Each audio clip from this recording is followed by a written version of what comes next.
And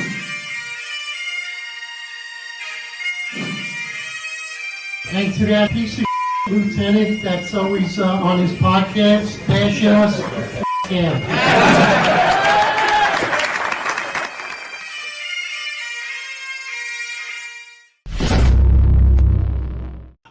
Yo, hey there. Bet you're expecting John McCarry. Nope, it's just me in editor mode. And as promised on today's episode of the Finest Unfiltered podcast, here is the entirety of our primary night X Spaces conversation. We thought there was a lot of great points made here about Zorhan and the election and about Eric Adams, so it was worthy for us to upload to our YouTube account. Keep in mind, though, that X Spaces is an audio-only discussion. So you're not going to get to see our faces, but there are visual flourishes on screen to indicate who's speaking. As we noted on the Finest Unfiltered, if you enjoy our chat, you should get an X Spaces account so you can participate in any future discussions. Anyway, we hope you're enjoying your 4th of July right now and that you have a wonderful weekend. We'll see you next week. All right, everybody. Yeah, let's get started. Let's see who jumps in.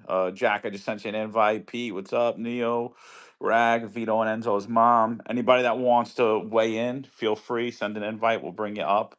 I'm going to start it off real quick with, I think we're just going to take a real look. We don't have any of the numbers in. Polls close at 9. So, but there's a lot of buzz around the New York City's mayor race, particularly the Democratic primary.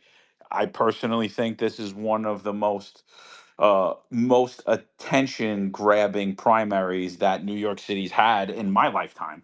I don't remember national attention coming from all across the country like I'm seeing with social media influencers, with newscasters, really across the country in LA, all the way through New York City. So we're going to be going through that, the primary, the possible scenarios. Early on, I had spoken about Zohran Mamdani, the energy surrounding his campaign, the fact that it appeared to be a grassroots campaign. The line he was running on was that he was basically going to freeze the rent. I said how effective that would be, and I spoke about why I believed there was a very strong possibility that he would win the Democratic primary, and that was solely around ranked choice voting. I think when we look at Andrew Cuomo, political juggernaut, he enters the race. He basically gets the union endorsements, other than the police unions who've stayed out of this. But he gets all of the major union endorsements. Other than that, he is by far the establishment Democrat candidate, political juggernaut. I mean, I think people came in under the impression that he was just going to wipe every candidate under the floor, and everyone was going to run and hide. However, Zohran Mamdani's support has grown.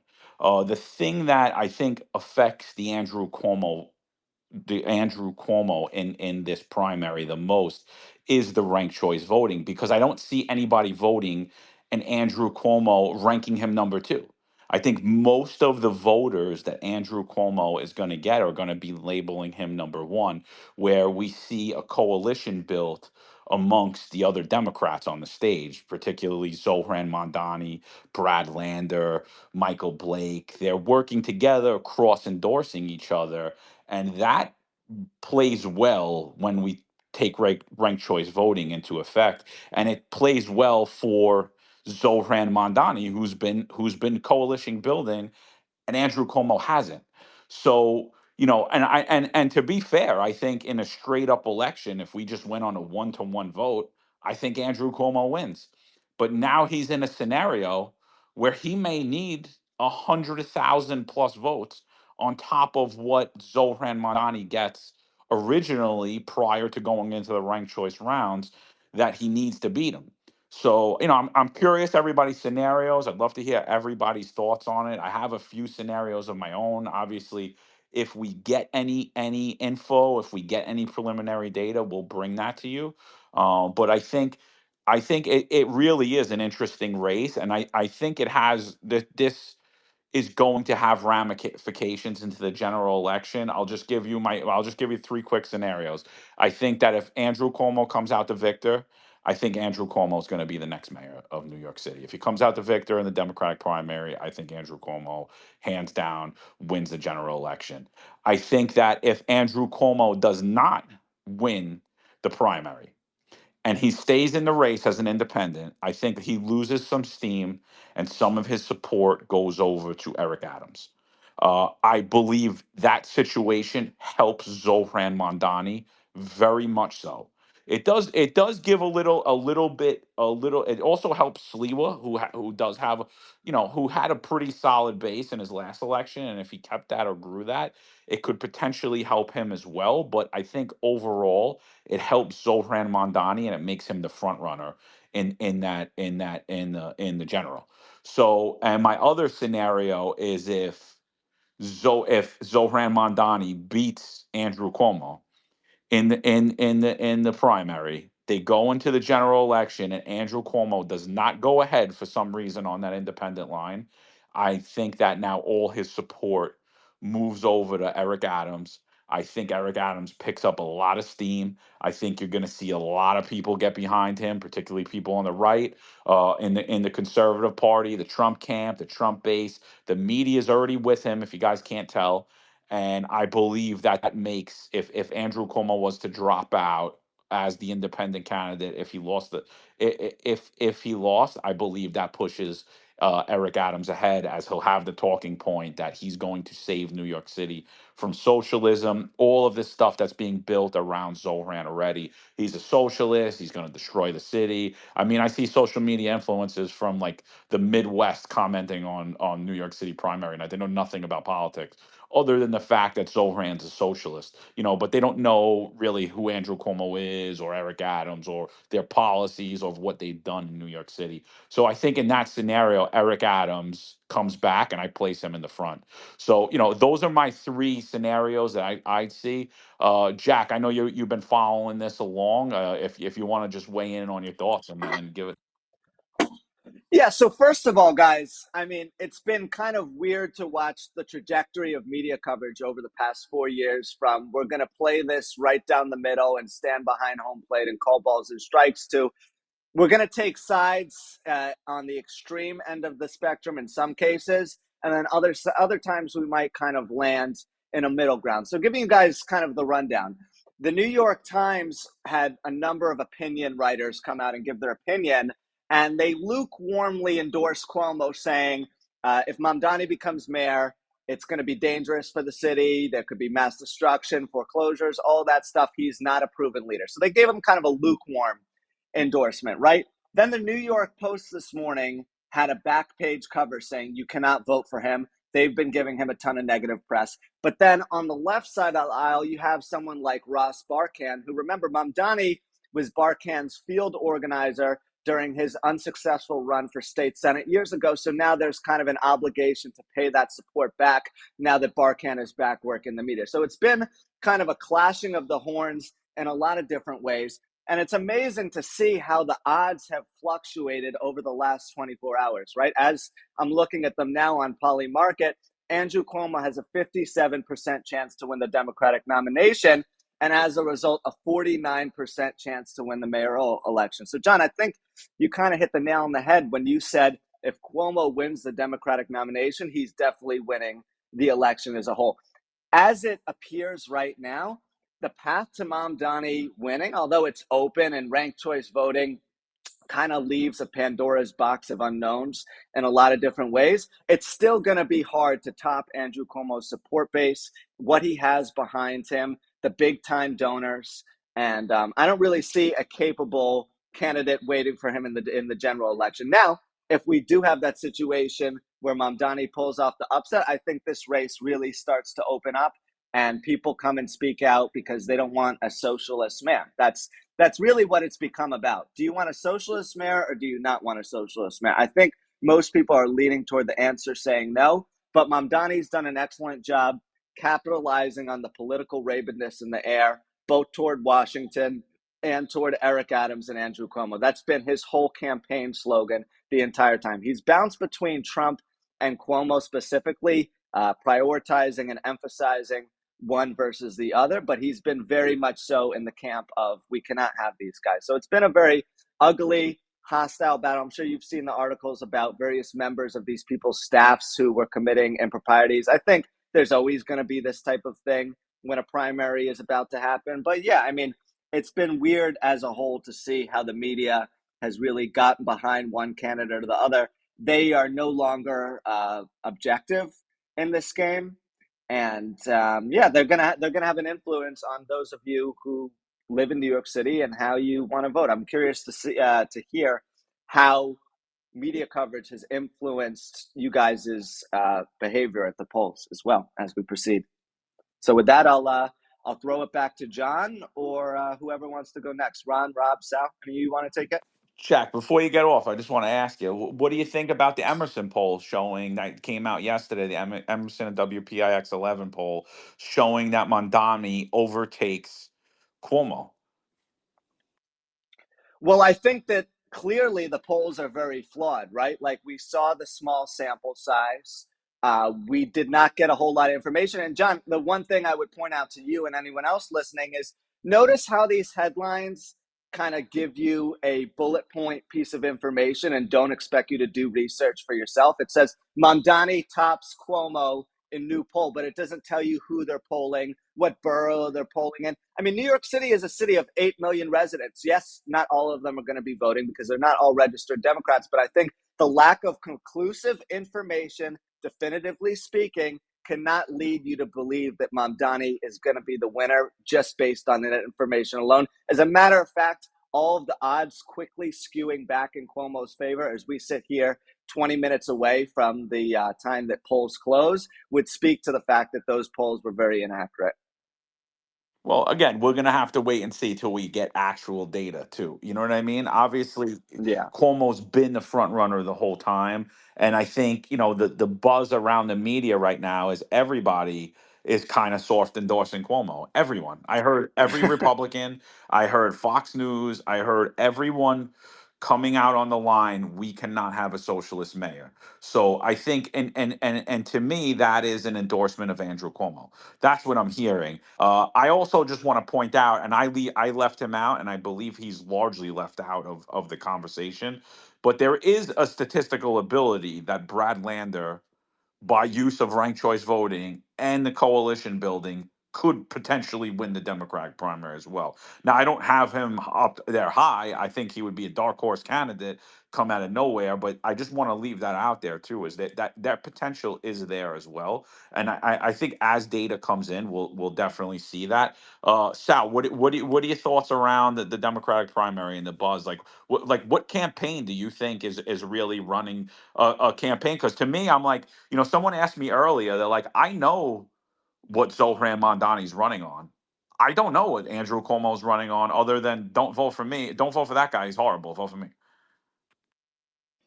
Uh, I'm handicapping this. Cuomo's not running the campaign. He's running the Joe Biden campaign. And some of what Kamala Harris did, because, he goes to the low information voters. We go to the same church. I see his whole, Bible thumping stick. That's actually, that shtick is Eric Adams' shtick. He actually used Eric Adams' line. He's using Eric Adams' own line. He said this yesterday at one of these Bible thumping ceremonies. He said that being New York City mayor makes you the CEO of the largest corporation in America. That's Eric Adams' line, actually. So it's funny that he's using that line, but he's had like little to no campaign. He doesn't really do media appearances. He doesn't put himself out there to get questioned because he knows they're going to ask him questions about his record as governor. He doesn't want to answer that. Now, Mamdani, on the other hand, has been everywhere. We know he's been everywhere because on my own show, when I had Assemblyman Ed Ra on, he stated that Mamdani hasn't even been seen in the state assembly for 6 or 7, 8 weeks. They just ended the legislative year, I guess, for the first part of the year the other day, and he wasn't there. They voted on a bunch of bills. I think he voted 3 times the entire year total because he's been campaigning. So, Mamdani, he's out there whether you like it or not. He's doing all the work he's supposed to. You can't knock him for that. Now his policies are different stories. He's insane. Uh, the other people, Brad Landis stint he did last week with the he got picked up at Homeland Security. That was just trying to. I mean, he's trying to really hard to get attention, but he's so far behind. And as far as the rest of the candidates, really, I don't even look at. It's really down to Cuomo, Mamdani, and what's also would have aided Mamdani if any of those polls were correct is the fact that Iran and Israel conflict would kind of spiral into that because if you look at the Democrat agenda, they're I don't know I guess they're against on paper it's Iran, but in reality it's Israel. So and Mamdani is clearly against Israel. So even though he says they should be a free state, he doesn't say it should be the only state in the region there. So that tells me whatever's went this weekend might have aided him, but in the end, I believe Cuomo squeaks this out. Now, in the scenarios you mentioned, John, I believe you are correct that if somehow Mamdani somehow won, which I still can't see, but if he did, that would make him probably the front runner. Cuomo bows out, and you will see the quote unquote MAGA coalition that's splintered right now by itself, by the way. They're fighting amongst themselves because you can't question the king. The king can't be questioned. He's not the president, he's the king. He's actually a messiah. Jesus has now been thrown aside. Trump is the messiah to these people. So you with that whole MAGA train behind Eric, he'd get crushed anyway. But they will throw that all behind him in an election against Mamdani. They'll fearmonger like you've never seen before. I'm gonna tell you this too, quite honestly.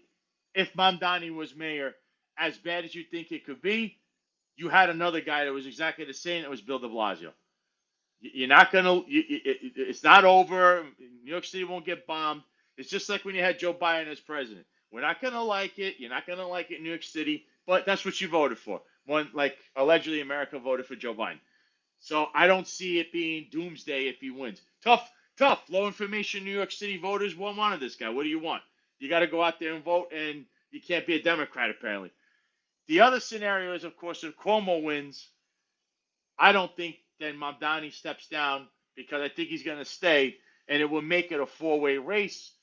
Of course, Cuomo would be the odds-on favorite, but remember, a Republican does have over 30, around 30% of that vote.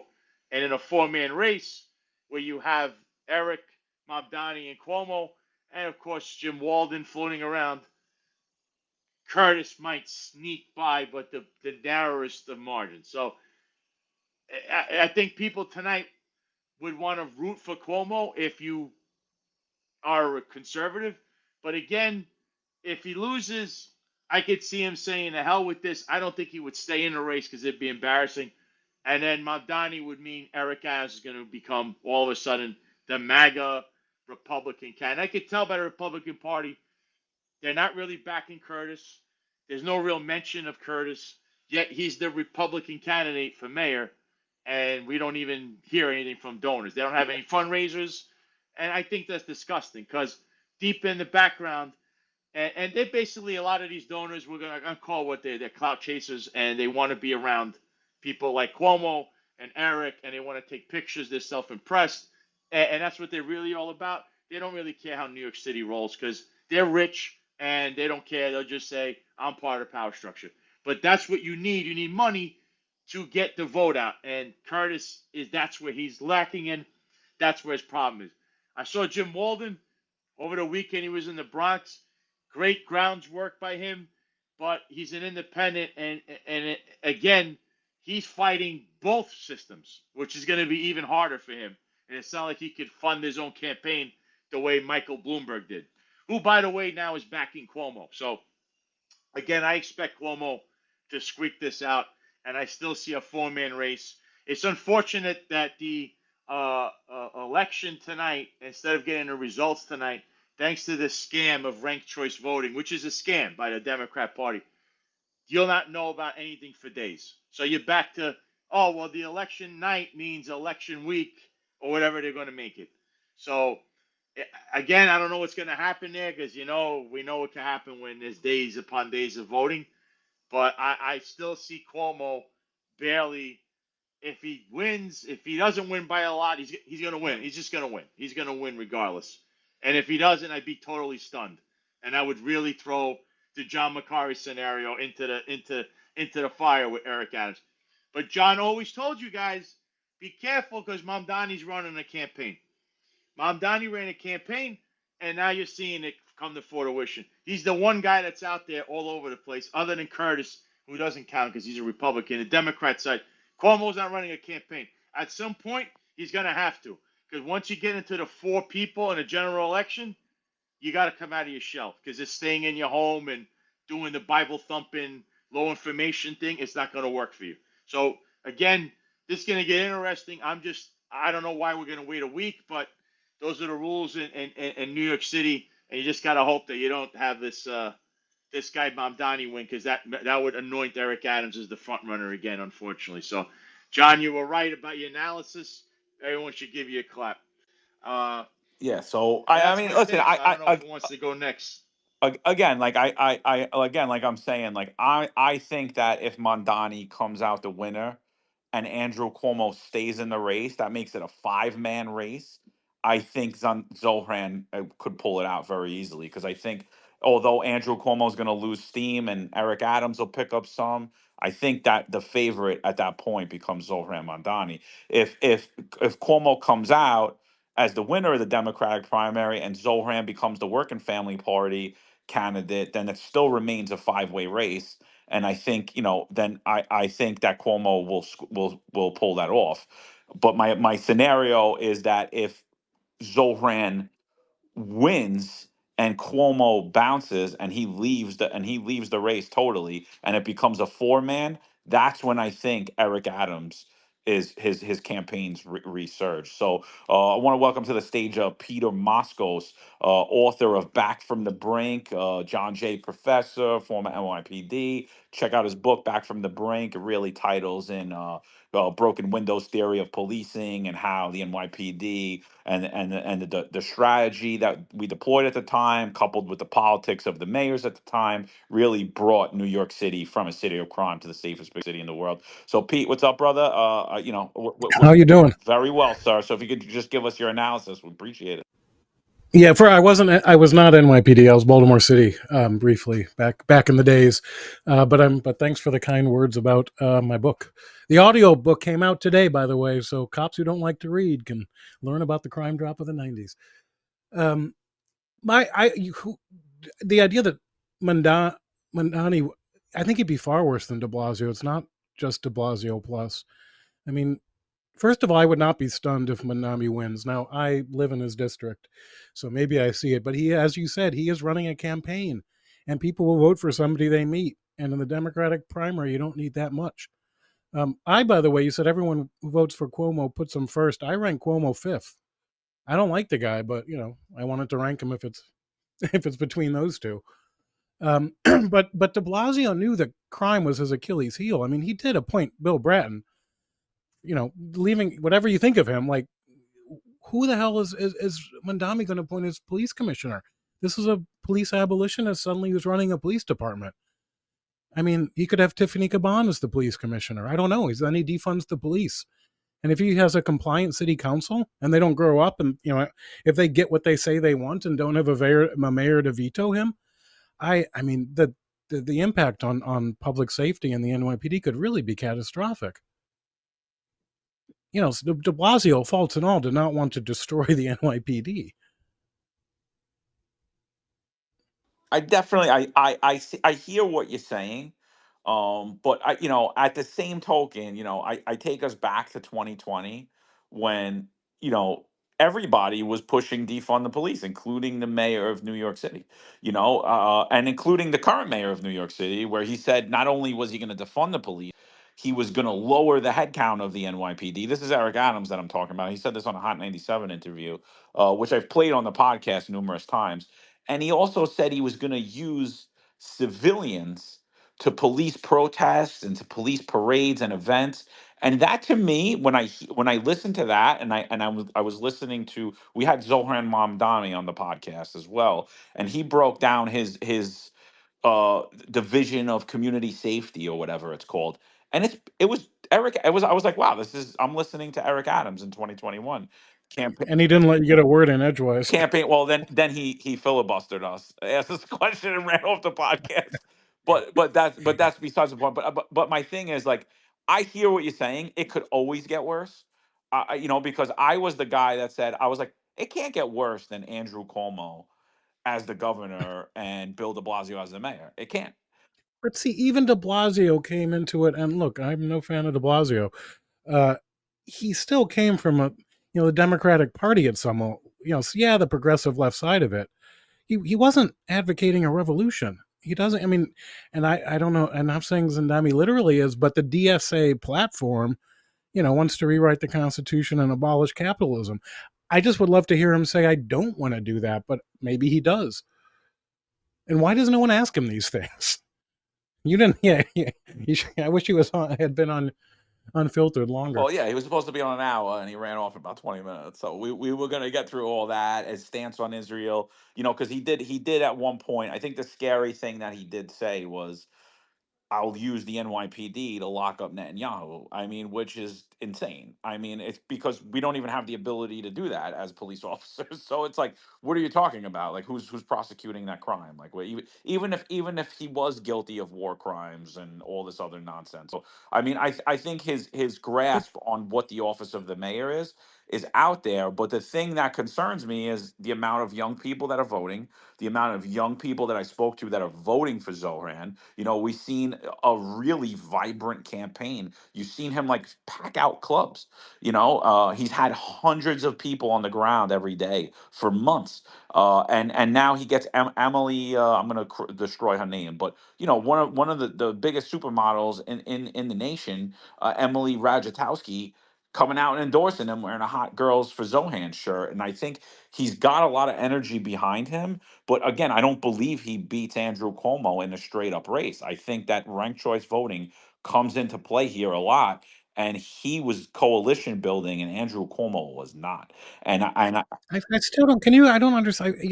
I don't still don't understand the idea that ranked choice helps. And I asked it on Twitter today. I think from here listening to your podcast.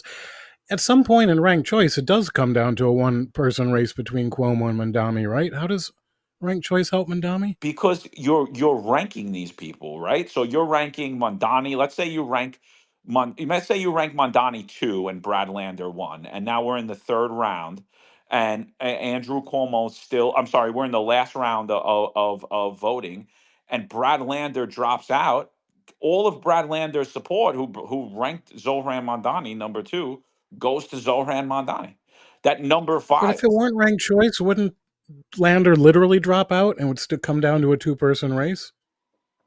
I'm saying, like, if Lander winds up losing, like, as the rounds come, I'm saying, Let's assume he does, let's assume he right? does, but I'm saying as those rounds come out, and let's say Yeah. the last 3 rounds in the last in I'm sorry, in the round before the last, you have Andrew Cuomo, you have Brad Lander, and you have Zohran Mondani. The whole way, by the way, of their coalition that they built up, as they fall out, whoever ranks Zohran or Lander 2, they pick up those persons' support, or even 3, right? And then they're picking up that support. And now you have a guy like Lander who's up there and does have a lot of support, and his support falls to Zohran Mondani.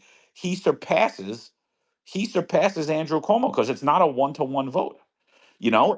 Yeah, I guess And so. I mean, if it weren't ranked choice and there were more than two candidates at the end, yeah, I see and what you're saying. I mean, you could get people to split the vote before, but I don't know. There's still something that strikes me as very fair about ranked choice voting, in that I get to put Cuomo on there even though I don't like the guy, but you I, know, I just, I I, just, again, I think it's totally unfair. I'm not an Andrew Cuomo fan. Another guy, he came out. He said, defund the police is a legitimate school of thought when he was the governor, and then, now he says it's the three dumbest words ever uttered in politics. So I'm not a huge fan of the guy. But the fact of the matter is, I think if it was a straight up election, there is no doubt that Andrew Cuomo wins. And what can I ask you a question about the fear of what I was saying about at least De Blasio to point? I mean, we had good police commissioners under De Blasio, interestingly enough, more or less, whatever, can think of them all. But if the one power the mayor really does have is over the police department through appointing the commissioner. So let's imagine Mandami was the police commissioner, or someone just like him. What damage could he do in that position? I Or do you not think he I would? mean, honestly, I don't see how much worse we could get at this point. I really don't. Like, I first of all, the crime data is completely manipulated, and that is not from my own mouth. I mean, if you guys want, check out whitecollarfraud.com. We've dived deep into this with Sam Antar, famous fraudster, turned a forensic accountant who was the whistleblower behind the whole Letitia James mortgage scandal that's recently came out, and he's shown how the NYPD has manipulated this data. We've shown on the ground by just pulling articles and being, hey, look, this is a felony crime, and the NYPD is reporting this as a misdemeanor, and for 3.5 years. We continue to tell you that crime's not down, but the mayor and his NYPD is telling, no, no, no, crime's down, crime's But down, crime's Mike down. LePetri's not.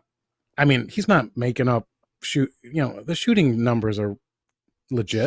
So for 2024, we were told at the end of the year, we were told that murders were down. But if you went backwards on those numbers and you looked, what happened was particularly Mike LePetri's unit, they went back and they took out homicides. They took out a bunch of homicides and they moved them into a separate category that's never existed before. And they moved these 2023 numbers over to non-negligent homicides. And when they did that, that showed that there was a drop in homicides in 2024 when in fact there was about a 5% increase in homicides. So yeah, absolutely they're manipulating data. And I vaguely, God, I can't remember the details now. they, they're I'm just going to absolutely say I manipulating. don't think that's true, but I can't defend it right now because I, no. I mean, if it wasn't true, we've put it out there enough where they could have debunked us very easily. And I thought it instead, was debunked. I thought I debunked it, but I don't know. not that homicide data, not the stuff that Sam put out. Yeah, And I remember because Sam was wrong, and no, John Hall was on my side, and a few other people who, it's not like I got skin in that game. What they did was I can't remember the details now. and then Pete, every other year besides that, let's just even get off of homicides. Every year, 2022, 2023, sorry, 2023, 2024, yeah, 2022, 2023, 2024. They we were told that crime was down when in fact it was up. I mean, and all they Yeah, did but is they went back on that's why I don't like random. crime data. I mean, you're right; it can be, and when they say crime is down, they're talking about felony assault, right, or grand larceny, because that's grand larceny and then felony assault is. I'm looking at it now. It's more than half of all crime in part one stuff. So yeah, that stuff you can fudge. That's why I only like looking at shooting numbers and homicides. And yeah, a couple people will die after the new year. So you you could say murders are down every year when it stays steady because they're always the numbers always go up on murders after the fact. But yeah, what's the year to date on crime? Down 5%. I don't know. Yeah, those numbers are bullshit. You're right. But Exactly. shootings are down. And so my thing is like, is a candidate like Zohran Mandani going to stop enforcement? Is he going to say, all right, what is he going to do? Is he going to Yeah, abolish the just like de police? Blasio Is told transit cops to stop enforcing subway rules, like around 2016 or 17, I forgot when. and Whenever the I mean, Second and Avenue and subway. and that's the level of cop that we have now. These are the cops. The most cops don't engage. I Yeah, mean, but what if the mayor and police commissioner say, the DSA position is to legalize all misdemeanors, literally. yep, no, Uh, 100%. so what if they say just don't make any misdemeanor arrests? I, I Like I mean I mean, but aren't we there? Like that's my thing. I think it can I think a always get lot of worse. it's fear mongering because okay, we make misdemeanor arrests. How many of them are prosecuted? None. Yeah. You But know, there's and still the threat of arrest. I mean, that's where the power. I mean, that's where the public order stuff. It's not that cops have to lock everyone up who's committing a violation. Like they at least have to make people believe they might. I mean, that's how you police behavior, right? and then the other thing is like, what do they do with the homeless? Like when Zohran talks about his community public safety, one thing that I wanted to ask him that we didn't get a chance to is to remove people out of the subway against their will, right? If somebody is or off the subway or off the street. So for years, we had a homeless outreach program in the NYPD. Bill de Blasio took that away. And It what got that defunded. and what that did was we went around with all different types of social workers and homeless advocates, and we went around on cold winter nights when people would die, right? Like, we weren't just forcing people, like, you have to go to the hospital or you have to go here, but somebody that was a danger to themselves or others. So let's say it was it was a below zero night, and we're like, listen, these people living on the street with no shoes on, we're going to offer them services. If they didn't, then we would conduct an involuntary removal. We were there for security. And so with Zohran Were you Mamdani, were you working with Ralph Clement? no, I wasn't on the homeless security detail, but I'm very Oh, okay, familiar all with right. it. Like, some of my friends were. He was my And student at John Jay. He's a great guy. so, like, it was a very effective program, and kind of Zohran's reintroducing that. But we Oh never no, got he's to the not. No, involuntary he's not, removals. John. So if he doesn't do the involuntary removals, the city will 100% look worse. We'll have more homeless, more mentally ill. Subways will get more dangerous. The streets will be more dangerous. Stop And enforcing the camping law. That's gonna so we'll have homeless exactly cities that like LA. it could have a much negative effect. But again, I'm going to say it. Eric Adams has been hands off for 3.5 years. Now under Jessica Tisch, there's been a much different push because it's election time. But his focus is not public safety. His focus is Eric Adams. So, Ron, I know you wanted to weigh in. What are you seeing on the Democratic primary? What are you thinking? I actually agree a lot with you on how it's going to break down. I think Zohan from Mamdani has definitely had the best campaign. You called that early. Everybody else's campaign is don't vote for Mamdani. Then, on the Democratic side, nobody is putting out a serious platform, including Cuomo. Cuomo is name recognition only. Because when you talk to people about him, it's, everybody automatically comes to mind COVID, nursing homes. And on the law enforcement side, he started, like you said, he talked about defunding the police. He said it was a good thought.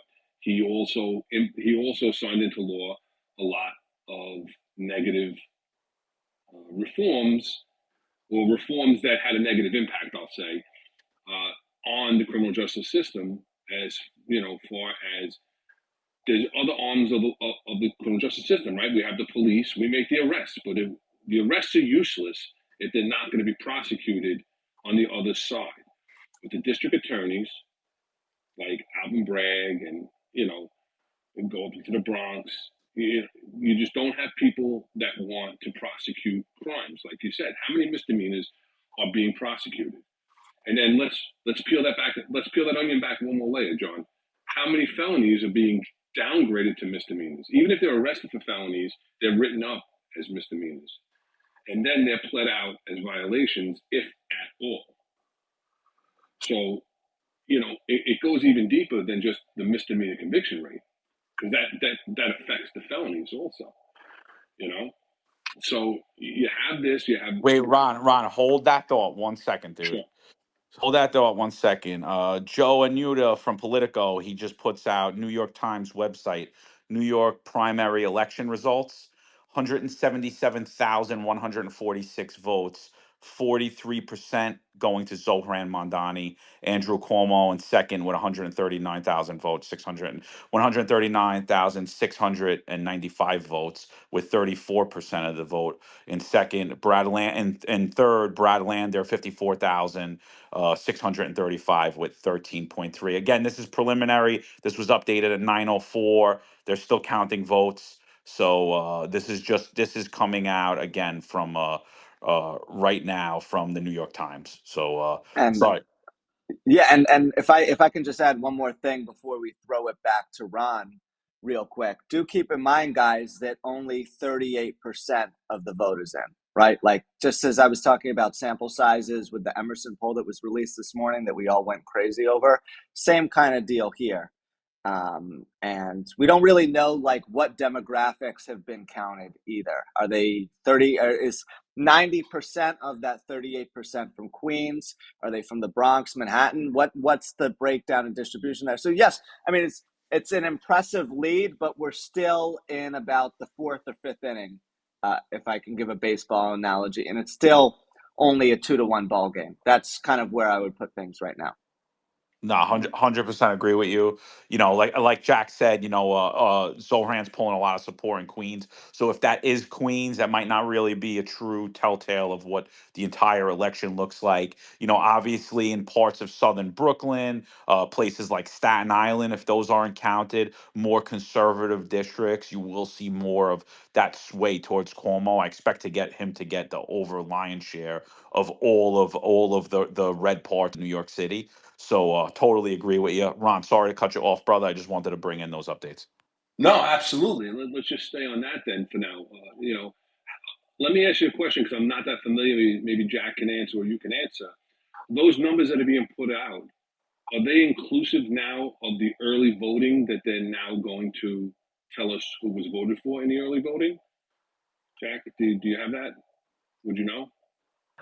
It looks like that information hasn't been provided, but generally speaking, they've kind of put everything into a pool, right? Like the Yeah. early ballots that have come in, the numbers in the polls. And also keep in mind, Ron, that the polls closed 10 minutes ago. So if I was going to kind of break down a percentage, I would probably say that a smaller percentage was the number of people who went to the physical polls and voted already, and a higher percentage of those voters were early voters. Because do remember that a law in New York City that's very important to keep in mind here is that you cannot start counting those votes until now. Right. So yeah, it's not like Florida, which is the wonderful state where we've all taken refuge now because it's a Not lot all. better.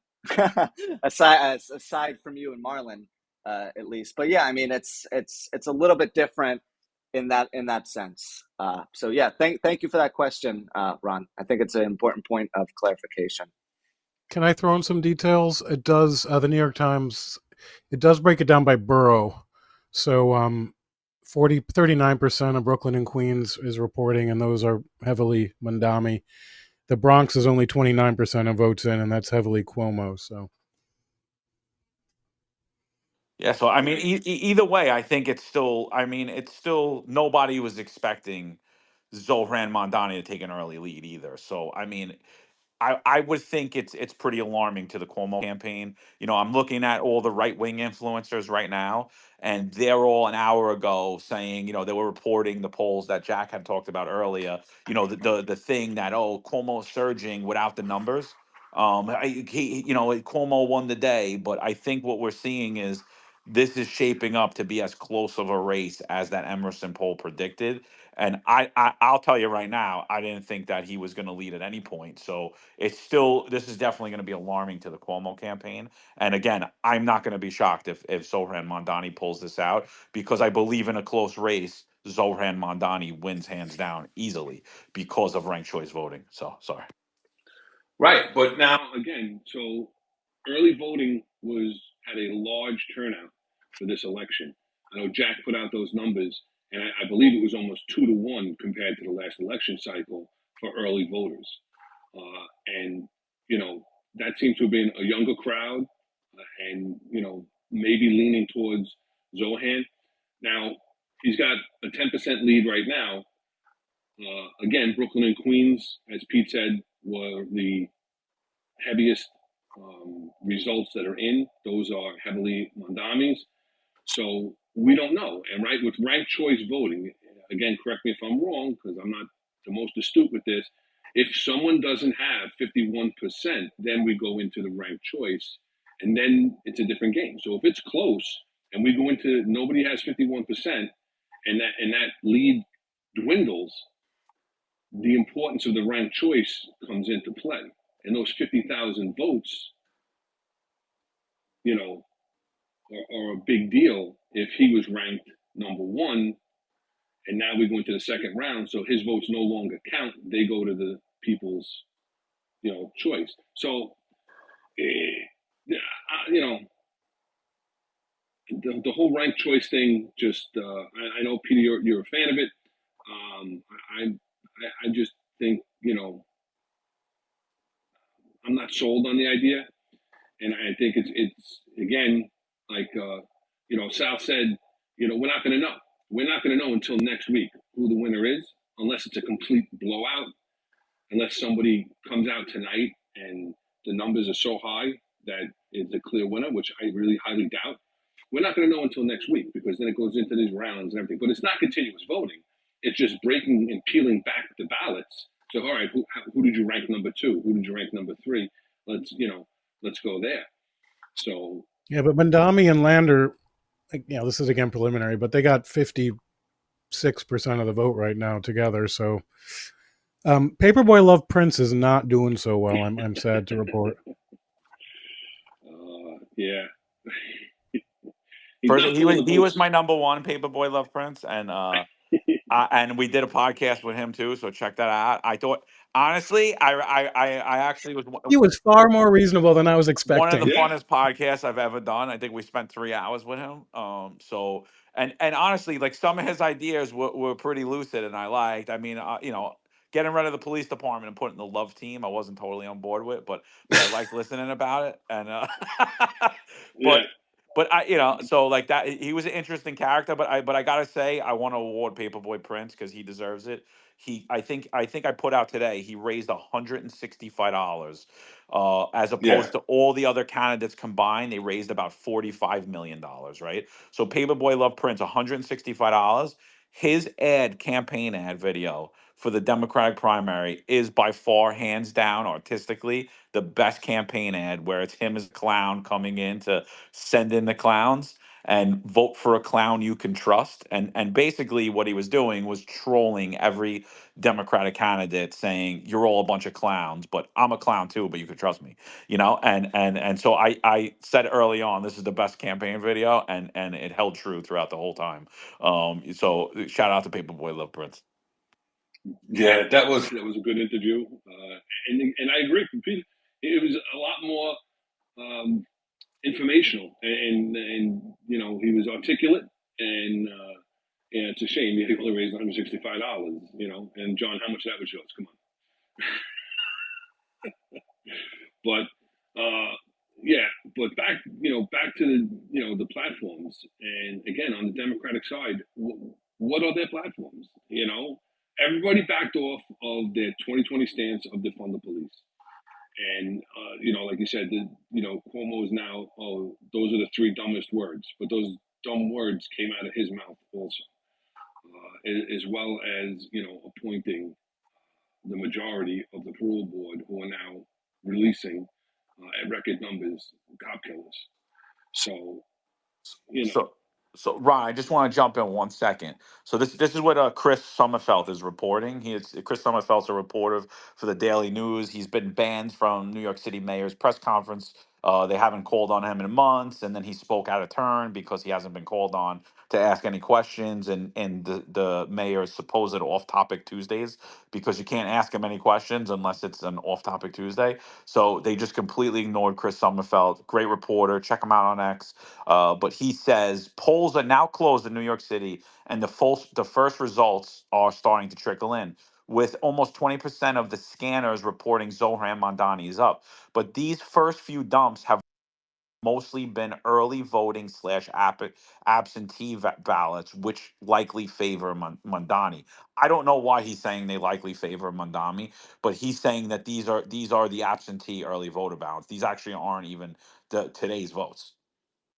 So just also kind of breaking some of these numbers down, Peter, thank you for kind of citing the link that everyone can go to. The biggest initial surprise to me as I look at the results by borough on the New York Times website is that Zohran Mamdani is up by 4 points in the borough of Manhattan. That was not something that anyone expected, especially with 41% of the vote in. Now, still a long way to go, obviously, with about 59% of the vote remaining. But you have to wonder how much his walk through walk through Manhattan. Remember, he walked through the entire borough, all 10 to 12 miles of it, I believe, last weekend. And he was seen on camera shaking hands with a lot of these blue collar, kind of on the fence voters in the northern part of it, in Inwood, Washington Heights, some of the areas up around Columbia. And it seemed like he was really diligently trying to win that base over, and it looks like so far it's working. And in Brooklyn, Mamdani's up by 24 points. So he's absolutely crushing Cuomo there with 39% of the vote. And so I would say at this point in time, it's likely that Mamdani can keep that momentum going in Brooklyn. Obviously, he has a lot of support behind him in Queens, where he leads by 7 points. Cuomo with a 24-point advantage in the Bronx, 20-point advantage in Staten Island. Those votes are more significant in terms of increasing his head count toward the finish line. But they're both expected, right? Because Staten Island's a very red borough. Most of the people there who have leaned more to the center of things are now leaning toward Andrew Cuomo. And then the Bronx, Cuomo's had a very strong support base by virtue of the union workers and some of the other people on the lower middle class who have supported him. So that's kind of my initial takeaway. It is significant that Mamdani does have the lead now with 40% of the vote in, and it is surprising that he has such a strong advantage in Brooklyn and also an advantage in Manhattan, where he was supposed to lose pretty largely to Cuomo. So if he does end up making Manhattan at least close and still ends up losing, I think this thing could really come down to the wire in a way that we didn't expect. So yeah, that's kind of my initial takeaway at this point in time. Of course, with the way election night works, it's going to be like horse race coverage, and things are going to shift by the hour or even every 20 minutes. So stay tuned. But yeah, that's kind of my initial takeaway. And I'd love to hear some of you guys' thoughts as well. Yeah, so right now, Mike Lane's just saying that, in particularly in Manhattan, Cuomo's only winning in the Upper West Side and the Upper East Side, which is expected, right? The more conservative. But Mandani's winning, he says, the commie corner, and winning Central Brooklyn and Upper Manhattan. So I think, yeah, I think it's kind of playing out that, I really, if I'm the Cuomo campaign, I'm not too happy right now. But I know somebody who is very happy right now, and his name's Eric Adams. He is jumping up and down right now. I'm telling you, he's probably at his next hookah lounge right now or dancing somewhere, because he needs Mondani to win if he's looking for life and he's looking to get reelection 100%. So Rob, Rob Lucash, Chief Rob Lucash. Rob, you haven't spoke yet. What are your thoughts, dude? Like, what are you saying? Well, I think I'm seeing what you guys are all seeing. I'm surprised. I know Cuomo. I thought he would do better in Manhattan and stuff, but I know he was more concerned about the West Village and the Bronx, and like what Jack had just said a little while ago, some of the Bronx hasn't really reported, so I don't know if he'll get a little bump there. But I can see that Madami, picking up steam. Like you had mentioned on your podcast often that he had a good grassroots base, and he got a lot of the young people. When you start talking about taking away having pay, the making the people for corporate tax pay the most, and rent stabilization, and free buses, free child care, free housing units, and even creating a city-owned grocery store. That's appealing to the young guys, and I thought it's also appealing to the people that may do demonstrations through our city that don't really work a lot, and they want free stuff. So I could see there's a big appeal with the young group. And from what I got from CBS News, they reported there's like 1.1 million voters that came out today for voting day. And that's literally like 1/3 of the registered Democrats. So I wonder if that's not like a good group, a small people, young people coming out today. Remember, the weather has a lot to do with it, right? So does it hold back elderly people from coming out and voting today? I mean, 100 degrees, do they want to stand in line? So I think the weather may have played something. And I think with ranked voting, like you had mentioned earlier, I don't see a lot of people putting Cuomo number two. I think if he doesn't get in the first round, I think he loses a lot of steam, because I don't see them. I mean, I know that Pete had mentioned he ranked him as his last choice. You don't even have to, with ranked choice voting, you don't even have to rank the last one if you don't want it. You could just leave him completely off. But it just seems like with right now Zohan's got almost like 43% of the percentage of votes. So I mean, he's doing pretty well based on what they're reporting. I think I just saw something where like 500,000 votes are counted. So like I said, is that the dump from the early voting, and then we're waiting for all the precincts to report, which usually takes a while. So I'm going to predict now that Madami wins. I'm going to say he wins, whether he wins it tonight or he wins it with his ranked voting. And to me, it's a sad day when you have to say, is it better to have Mudami, a pure socialist that's going to, in my opinion, bankrupt the city and take away, the law enforcement, take even law enforcement to a lower level than it is now, or are we going to go back to a Cuomo who, in my opinion, unjustly killed people and did things and just made himself look good during our COVID crisis. So it's definitely interesting, and I think Madami does it. I actually think he's going to do it tonight. That's my personal opinion, but it's going to be a sad day. I mean, what I'll just address one other thing. We talked with Pete earlier.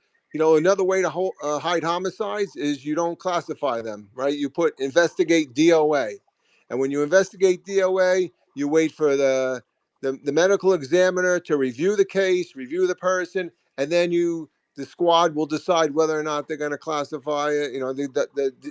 Once the medical examiner says, yeah, it was a homicide, then we'll see if the squad can come up with something or whatever. So there's other ways to hide those homicide numbers, but I see if Mutami does win, unfortunately I'll have to hope that Curtis comes in, or in worst case scenario, Eric comes back in and keeps the city in the same disarray that it is.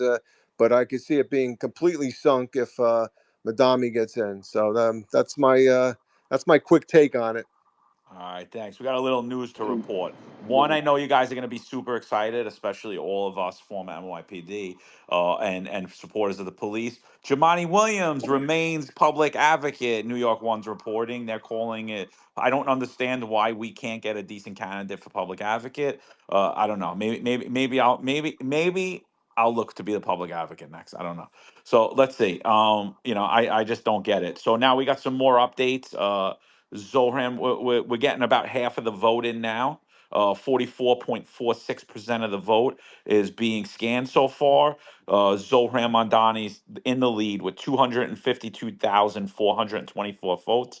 That's 43.7% of the votes. Andrew Cuomo is in second with 205,354 votes. That's 35.36% of the vote. And who is in third is Brad Lander with 70,028 votes and 12.6% of the vote. So so this is like if this even continues to hold at all, I mean Cuomo, the whole team could just pack it up right now, because I think if it even did, like, let's just say like we were at ranked choice voting right now, obviously it doesn't even matter because they're not close. But like, let's say they were tied. Let's say Cuomo and Mondani were tied. I'm saying most of Lander's support would fall to Zohan Mondani, and he would win thanks to ranked choice voting, even though like it was an even straight shot.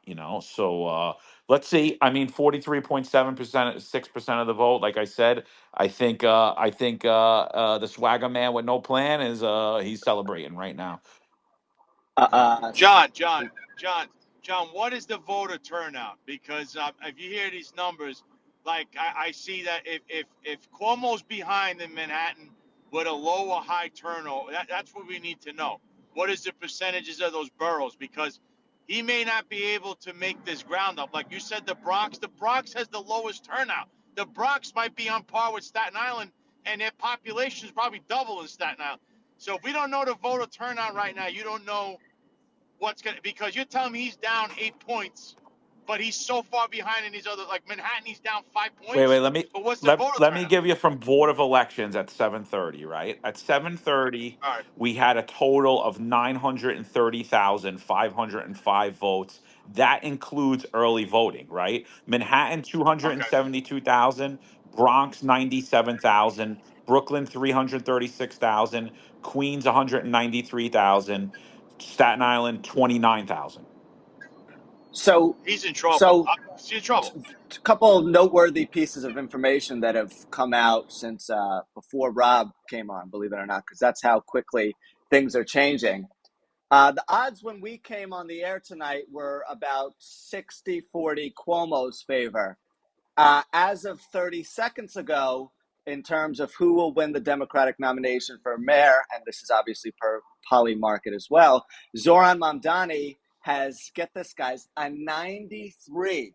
Yep, you heard that right. 93% chance of winning the nomination. Cuomo with just a 6-7% chance. Obviously, the numbers aren't perfect there. But yeah, I mean, it goes to show how the odds have kind of flipped. And also that margin in Manhattan, which was hovering around 4-7, has held up now with 61% of the vote. And remember, we had about 40% of the vote in. So that is looking strong in his favor, as is Brooklyn, where 59% of the vote is in. And that trend that you were kind of talking about on the Upper West Side, there seems to be kind of lines of demarcation that define Lincoln Square and the upper portion of the Upper West Side in the 80s and 90s, which are a little bit more bougie, if I may say so. Everyone outside of that small zone, for the most part, there seems to be enough support in Mamdani's favor that it's conceivable that he could win the borough at this point in time. 60% of the vote, I mean, that's pretty legit sample size. If we're in the business of talking about them, we're hovering around the 2/3 mark Well, now. So yeah, we're we're at getting there. we just got up to 57.82% of the votes in. Mondani's holding on with a 43.76% lead. Cuomo's still at 35%. So he's holding good with about nearly 60% of the vote in at this point. John, if you get to like 75%, I'd say Cuomo's camp is really going to begin to sweat. And by these numbers you're telling me, I don't know where this guy's going to start making up ground, because if that trend in Manhattan stays where it is, and he can, I mean, if he's only got the upper side, the Upper East Side and West Side, where's he going to get votes? Because it looks like this guy covered all the grounds. Again, Mamdani ran a real campaign. John, you said it. Everybody want to ignore you, and you have all these social media people. Oh, Cuomo, but boots on the ground. Cuomo had zero. He just goes Bible thumping in Brooklyn to low I, information voters. You know, that's all the I, guy did.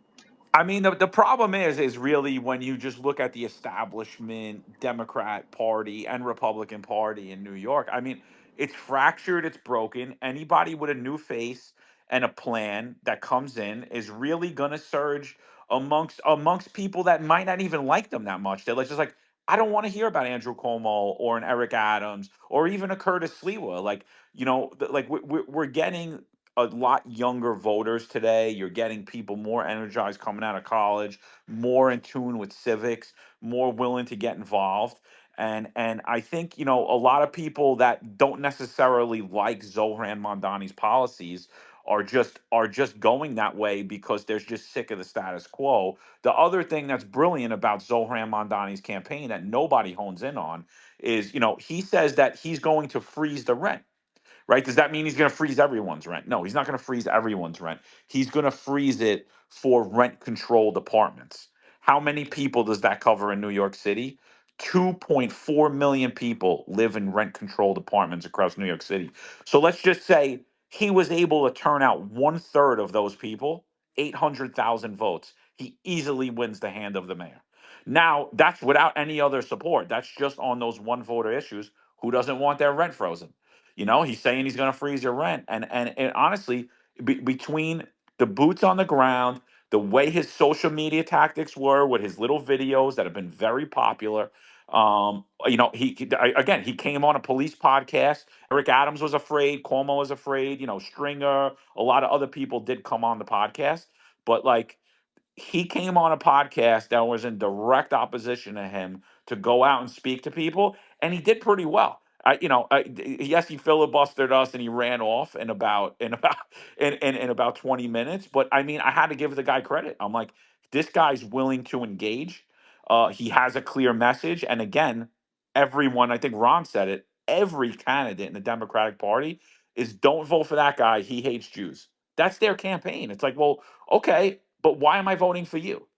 And that's where I think everyone's failing is they're not going in, and for the most part, he was not part of the establishment Democratic Party. Zohran Mamdani, he is a grassroots a Democratic Socialist of America trying to overtake the Democratic Party. And honestly, the way it looks tonight, it looks like he's gonna be the clear winner. If that holds true, again, I'm gonna hold out with I'll give the two scenarios if he wins. If Zohran Mamdani wins tonight, I believe Andrew Cuomo loses a lot of steam and Eric Adams picks it up.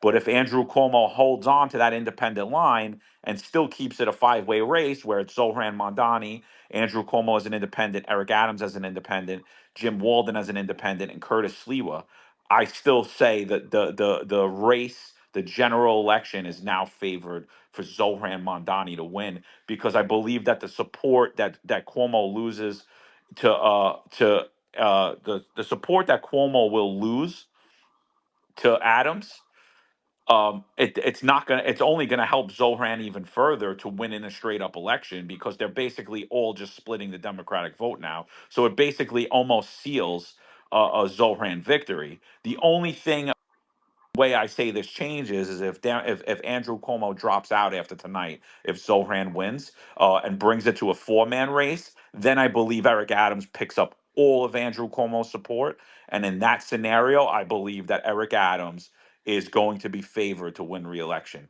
which I said was impossible months ago. But it's looking very possible tonight. I'm telling you right now, there is a celebration going on in City Hall and Eric Adams. So yeah, we'll keep bringing you numbers. Anybody hearing anything else? Yeah, so I have kind of another interesting revelation that's taken place over the past 20 minutes. Remember how, when we first started this discussion about the numbers coming out, I mentioned that Staten Island probably was overwhelmingly going to go in Cuomo's favor. Well, actually, that 20-point deficit that I spoke of initially has been slashed in half to a 10-point deficit, and that's with 91% of the vote in at this point. Now, I'm not going to say that's the difference between winning or losing, but that's definitely taken some of the wind out of Andrew Cuomo's sails. And John, Sal, Ron, I know you guys have all lived in Staten Island, so maybe you can speak to this a little bit better than I can, given that I never lived there. But there's been a trend amongst the red working class people in that borough who traditionally go Republican, not just going moderate, but also some of them are saying we're anti-establishment. We want someone who's non-traditional that's going to help us. And in a world where Zohran Mamdani has captivated and won over those working class voters, I wonder how many of them he was able to kind of steal over in Staten Island. Because to me, it just I can't help but notice that margin has been slashed literally in half in the last 20 minutes. I mean, that tells you a lot. Well, I think when it comes to Staten Island, they're not voting Zohran Mamdani. They're more apt to just not go to the polls. They're more apt to just say, you know what, I don't care. They all suck. Whatever happens, let the city burn. I'm going to move to Jersey, or I'm going to Florida, or I'm going to South Carolina. And you're just going to get a lot more of that from that borough. You're not gonna sway a conservative to vote for Zohran Mamdani, in my opinion. But just Joe Anuta's reporting right now, we do still have a ways to go in Manhattan and Brooklyn. Manhattan's only got 36.79% of the vote in, and Brooklyn's only got 38% of the vote in. So so there is still the possibility for Cuomo. This could still absolutely sway in a different direction. Yeah, John. It's 70% of the vote in basically now. It's over. Yeah, It's and John, I got two things for you. One, on as far as Staten Island goes, I'm on Staten Island constantly, and I have seen the Muslim population on Staten Island has exploded. Where drive down Highland Boulevard and just look at the businesses, look at the stores, look at the restaurants. The face of Staten Island is changing. They moved from Brooklyn into Staten Island. Now, like you said, they're going into Jersey and down south into Florida and whatnot. So the face of Staten Island and that traditional conservative stronghold may still be there, but it's weakening.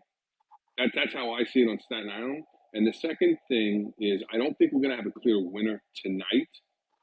I think because the numbers, I think that it's going to be close enough that it's going to go into ranked choice, because nobody's going to go over that 50% mark.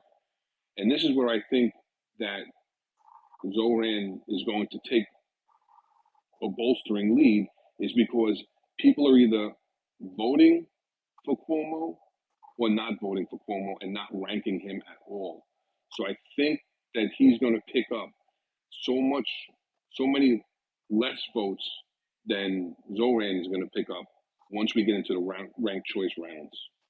100%. If Zoran is in the lead tonight, it's over. I don't care when we go to ranked choice voting, he wins. You know, because he was going to win if he was behind Andrew Cuomo tonight. He had a very good possibility. Like I said, Andrew Cuomo had to be ahead by about 100,000 votes to fend off Zoran Mondani, and he's looking like he's about to be down 100,000 votes. Not that much, but obviously he's got big problems. So basically, Zoran wins round one. He wins the whole thing. I totally agree. I don't see anybody ranking Cuomo two. They weren't doing that coalition building. Nearly everyone else on that bracket was co-endorsing Zohran Mondani, and his supporters were ranking him number two and number three, and he's going to pick up all of that. Yep. And John, Cuomo said it himself. He's not ranking anybody. if every so only three people have votes. I mean, and Adrian Adams has a few votes, 4%. But if Landers' votes go to Mondami, even if every other vote goes to Cuomo, Mondami still wins big. So he's not going to. The other thing is, as these votes are coming in, it's now 77%. It's not changing. In statistical terms, it's called random missing data, but the patterns aren't really changing. So it'll end up something close to 44% for Mondami, and then with 12% for Lander, that'll go to him. He's a shoo-in. Cuomo is almost down 100,000 votes. He's down 70,000 votes. Yeah. So I mean, honestly, in my opinion, New York City deserves it, and I've been saying it. Mondani's the mayor that New York City deserves because we relied on the establishment Democrats and establishment Republicans to continuously doing the same thing over and over again. Like I put out a video the other day, and I said, could you foresee a situation where 2 years ago, New York City Republicans and conservatives would be begging for Andrew Cuomo or Eric Adams to be the mayor of New York City? I'm like, I couldn't, but here we are. It's like, and why are we there? And I spoke about this on the podcast. I personally believe these parties are running people to lose, and the Democratic Party is like they have a stronghold in New York City, and you see the arrogance of how the party runs a campaign. You see the arrogance from the Andrew Cuomo. I don't have to run. I don't have to debate. I don't have to do these podcasts. I don't have to speak with the people. I don't have to do any of this. Everyone's going to vote for me because I'm Andrew Cuomo and I'm a Democrat. And then when you look at the Republicans, they're like, Cuomo's going to win, so we don't need to run anybody viable. Or, hey, John, what are you doing? You want to run for the conservative ticket? And I'm like, no, I won't just run. I want to run as the GOP candidate then too. And they're like, well, you couldn't win anyway with both endorsements. And I'm like, no, I think you could get a new candidate if the GOP put up a strong candidate. I think you could grassroots sway voters from all sides, and I think a candidate could win. And like we've seen no new people come in. It's just the same old dogs, and I feel like both parties have failed New York City tremendously over these last 20 years. And I think it was inevitable that you were going to get a Zohan Mondani, whether it was this election or the next one. And I think now's the time. And I think maybe if he's as bad as people think he's going to be, unfortunately, everyone always says, "Oh, it's got to get worse before it's going to get better."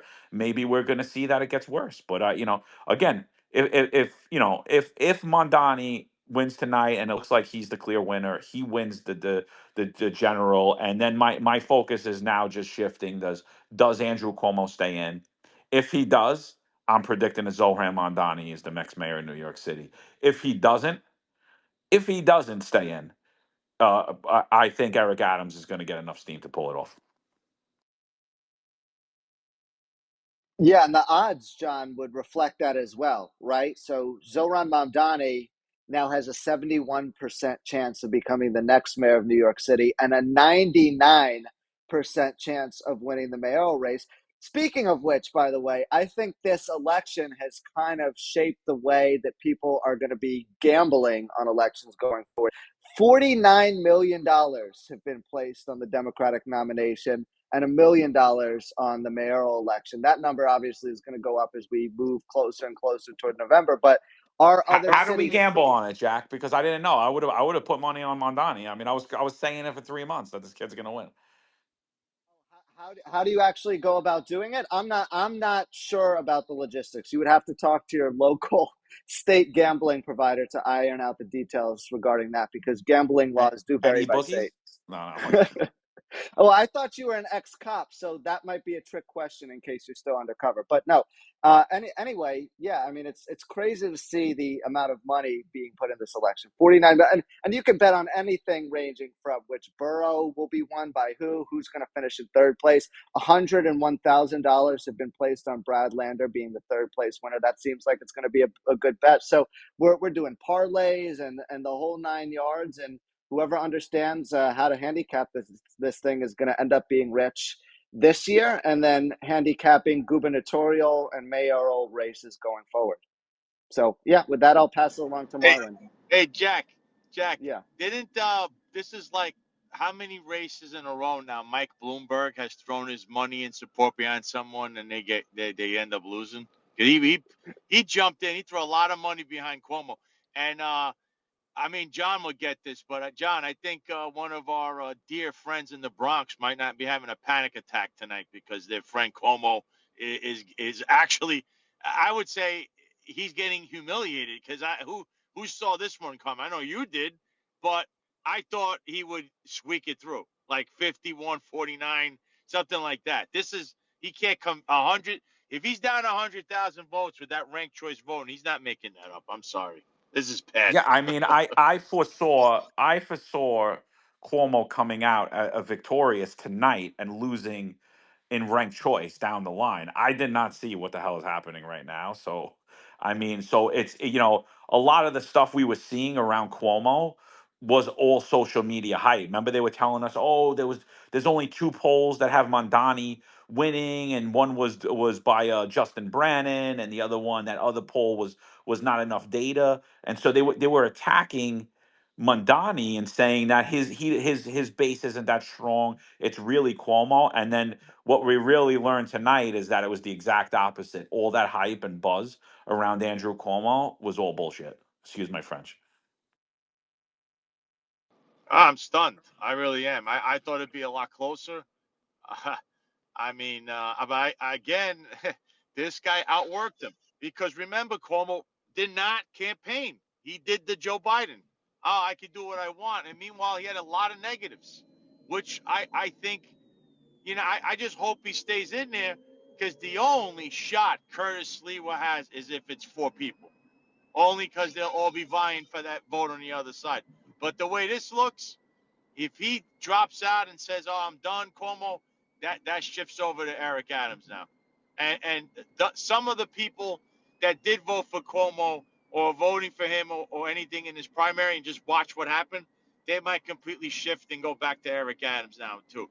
Because remember, New York City is probably the low information capital of the United States or possibly the world, and they'll forget that now your choice is a disgraced governor who's basically a killer, a total criminal gangster wannabe mobster and currently in office, and a communist. That's what your choice is. Or a guy that everyone says he has no chance, he's a clown because he wears a beret. That's your choices.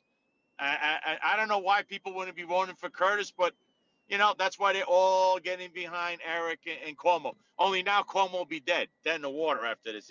This shows that I don't think he could beat this guy one on one. Because if he loses tonight, he's not going to survive that ranked choice voting. I'm sorry, I don't see it. Well, look, in a five-way race, right? I mean, Sliwa definitely has a shot, and we don't know what that does to Walden either. Hmm. I think a five-way race really, really, like, the gates are open. It's not something that we see with a lot of strong candidates that actually have support. But again, like, Cuomo and Adams, they're the same guy. Like, they flip flop. They're Democrats. Like, they were poster children for the Democratic Party. They'll sway right. They'll sway left. They'll say one thing, lie about it tomorrow. I mean, they're the same exact candidate, and they have the same base. They have the same donors. I mean, so, like, they're crushing each other. and they're propping up Zohran Mamdani, like because that like and let's face it, New York City is overwhelmingly Democrat, but there is still that possibility of a Sliwa. It's just slight, but if there is any possibility of a Sliwa or a Walden, it has to come out of a five-way race. It does not come out of a four-way race. And a four-way race with Cuomo gone, I really, again, I'm going to say it again. I think Eric Adams is crazy. I think he could overtake Zohran Mamdani, even with all the support you're seeing for him tonight, because he's going to pick up both sides of the support. He's going to pick up all of Cuomo's base, plus he's going to pick up moderates and Republicans and conservatives, because they're going to say we can't have this guy, and that narrative's already been out there, right? Like we can't have a socialist, but it looks like as of tonight, the winner of the Democratic primary is in fact a socialist. Marlon, thanks for joining us tonight, brother. Like, what are you thinking, dude? Yeah, yeah. Good night, guys. I'm a little late, so I'm trying to play catch up here. But I agree with everything you said, John. I think Eric Adams is headed for a second term. And when I see that you have these influences, these MAGA influences, are now starting to talk about this, when for years now they said nothing about what's going on in New York City, then I definitely know that something is brewing, and you see the propaganda starting to come into play, and they're trying to paint Eric Adams. They're going to try to paint Eric Adams as the reasonable moderate between the two, and Zohan as being the end of New York City. When in all reality, a lot of the programs Zohan is pushing are not that different from what Eric Adams is doing. I mean, let's look at the whole government groceries nonsense. Okay, if the government is paying for the grocery, then you know who's really benefiting from all this? Corporations, because they're getting a government contract. And how different is that from Eric Adams funneling all this, that what, $8 billion to private hotels, and basically bailing out those hotels? Okay, how different is And that? what about his And cards, Marlon, with all the hundreds of millions to cards with money on them? yeah, yeah.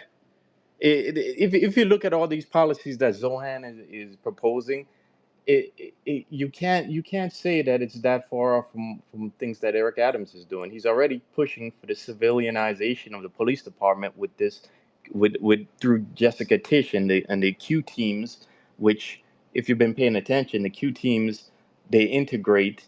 They're basically creating a task force of other city agencies to to to integrate with the police department, and to kind of push a lot of what they can into quality of life that can be then handled by those civilianized agencies and civilian code enforcement agencies. And when I see Zohan's Department of what is it, public safety, I'm thinking that, to me, that doesn't sound much different from what Eric Adams is doing. So I think the thing is, right. The question is, what we're getting in this election. You're either getting you're either voting for boiling frog corporate socialism, where public-private partnerships enrich crumbs to Eric Adams' friends, and those crumbs are government contracts, right? And the money that flows in that network down to everybody in his circle. Or you're getting a guy like Zohan, who's going to try to push for immediate corporate socialism, where public private partnerships enrich crumbs to people in his network, except they're going to tell you in more nice terms. Okay, they're going to tell you it's for the people. It's to make it's government groceries to make your lives better, but it's not. It's just another way to give corporations backdoor contracts, and it's not that different from what Eric Adams is doing. But what do you think about my scenario? A five-way race. Andrew Cuomo's an independent. Eric Adams is an independent. Jim Walden's an independent. Curtis Lee was the Republican. Zohran's the Dem nominee. I don't see Eric Adams forging ahead in that scenario at all. I actually think Eric Adams I mean, I find it hard to think that in either race where right now, even if it comes down between Zohan and Eric Adams is going to win, and if it comes down to that race, I think Eric Adams is still going to win, and I think Eric Adams has too many people in his corner for him to lose. I I totally disagree with you, dude.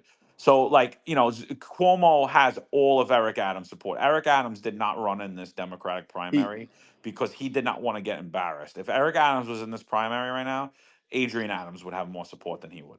So, like, in a straight up race, I mhm. will say yes. Eric Adams versus Zohran Mondani. I agree with you. Eric Adams would pull that out, but that is not the race he's running. Eric Adams is licking his chops right now because he's still alive. This is like he's like, wow, this is what I needed. I needed steam out of Cuomo's sails. If Cuomo would have won tonight, eh, Eric Adams is a name of the past. He doesn't go forward, But like with Zohran coming out of this Democratic primary, yes, Eric Adams needs that, in my opinion.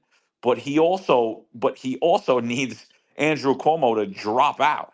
If Andrew Cuomo does not drop out of this race and he runs as an independent, I don't see any situation that Eric Adams wins. He's just not going to have enough support. If Andrew Cuomo pulls that independent line and does not go forward, then I say that Eric Adams is by clear the favorite, and I will predict that he will win the race. But as of right now, I'm saying that Zohran Mondani is a heavily favored to win the seat of New York City mayor if it stays the same and it's a five-way race, and in fact Andrew Cuomo goes ahead on that independent line. I think we have 4 months, and 4 months is an absolute lifetime. And you just look at where Zohan was 4 months ago, and where he is now. And you look how far Eric Adams has come. Okay, I think the problem we all keep making is we keep underestimating this guy. This guy is he is so slick. Okay, this is a guy who went from being anti-Trump to pro-Trump, and being he's completely against everything he was maybe a year and a half ago. Okay, Not even so 6 months ago. 6 months yeah. ago. So I think we cannot underestimate him, and I think we cannot underestimate the network that he has around him, and he has some very very powerful, very very wealthy people who network with say Castamatidis and all these wealthy New York power brokers, and I think we're underestimating him if we're thinking that he has no shot in a 5-man race. Yeah, so Polymark saying 99%. Zohran Mondani wins the Democratic nominee.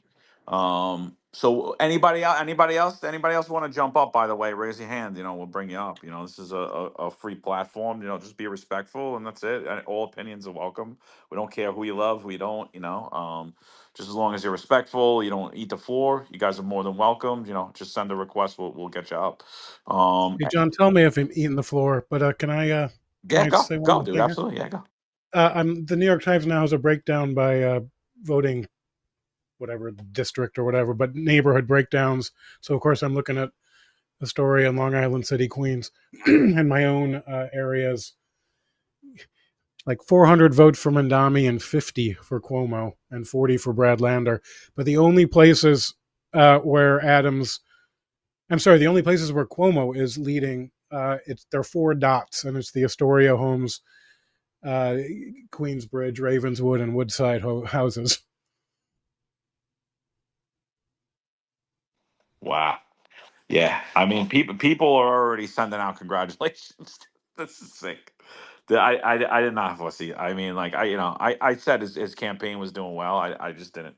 I couldn't see. I couldn't have foreseen this. I mean, we were some people were sending me pictures of Cuomo's campaign headquarters and like whatever in the Carpenters Union, and it's empty. So it's I yeah. I just like I said, I'm just. What do you think, Pete? Does he go forward as an independent? Like, what do you think?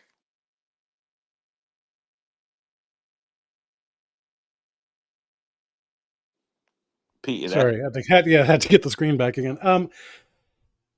I mean, he is an arrogant bastard. He might, right? But does he want? He's not going to win. Does he want to put himself through that? I mean, it'll be the end of his political career. Now he can, maybe pretend it never happened. Well, I kind of think he's at the end of his political career either way. You know, So yeah, it could be a last.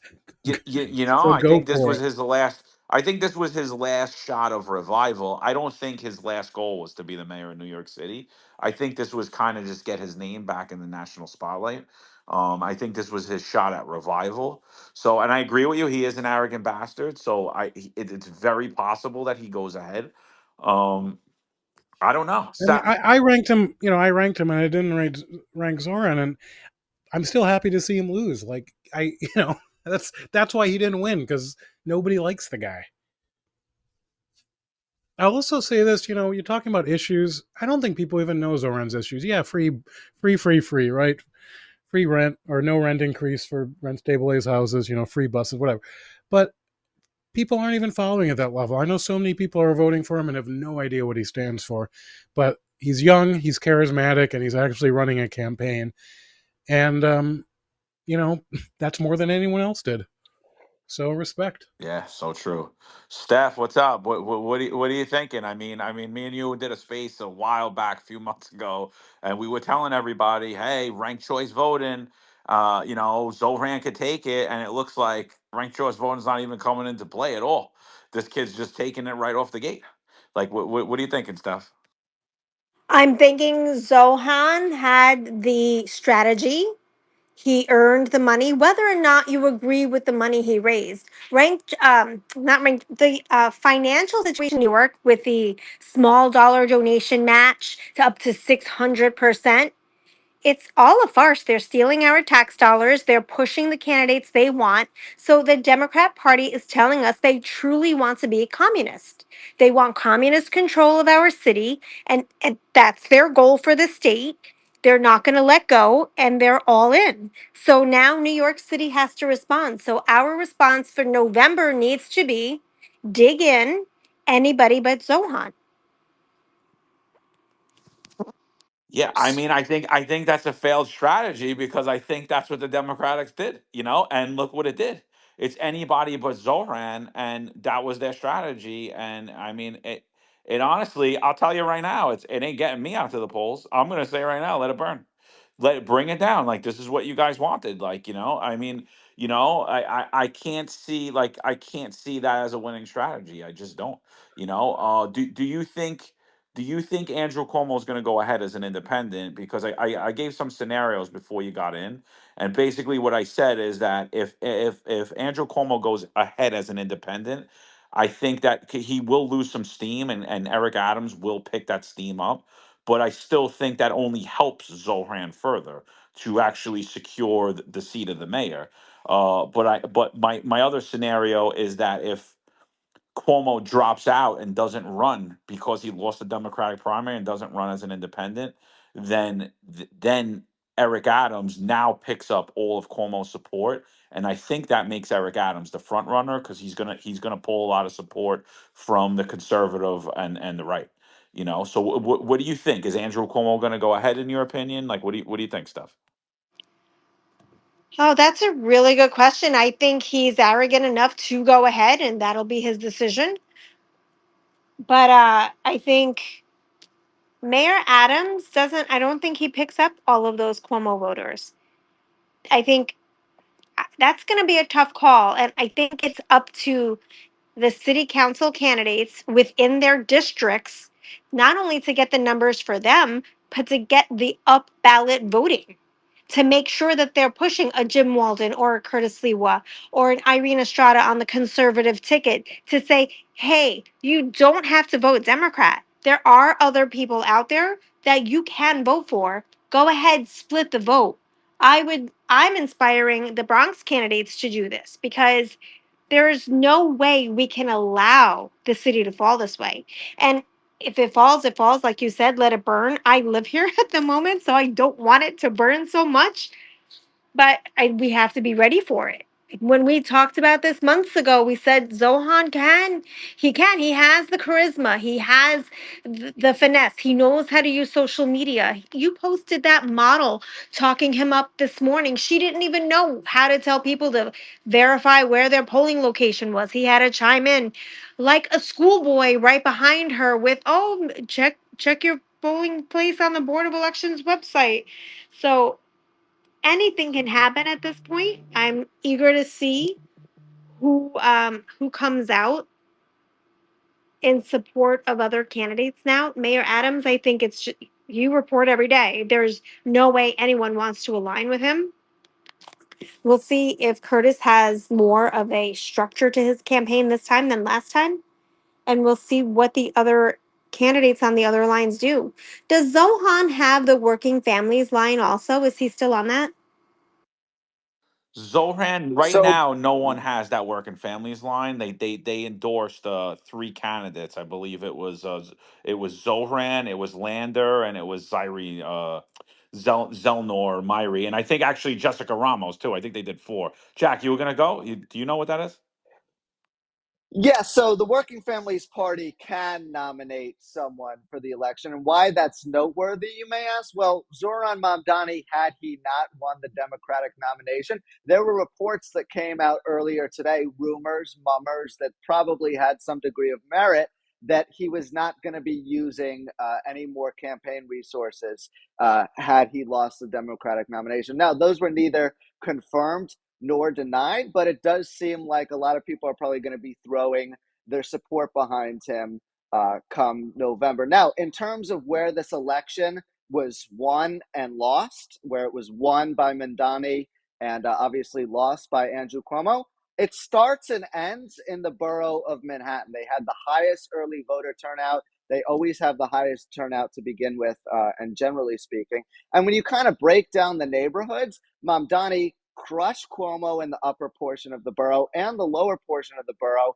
and parts of the borough where Cuomo needed to win by a more significant margin, he really didn't. So just taking a look at some of those areas, in the Upper West Side, he only won by 4 percentage points. You go a little bit further down to Greenwich Village, he only won by 1 percentage point. So he really needed more support and more of kind of a commanding lead in those areas to take home the nomination tonight. And the fact that he underwhelmed to such a large degree, overestimated his support base and under campaign, has really come back to bite him in the worst way possible. And the punishment for all of you guys that are still in New York City is you're left to choose between a socialist and your incumbent mayor who's screwed pretty much everything up. And even as I say that, he still represents a much better chance than Mamdani at this point in time. So you guys are going to have to talk yourselves into him somehow, some way before November. Yeah, I mean, I again, I think moderate Democrats, I think Cuomo's base would pick up an Eric Adams. I mean, because I truly, again, I'll say it again, I don't see a difference between an Andrew Cuomo and an Eric Adams. They're flip floppers.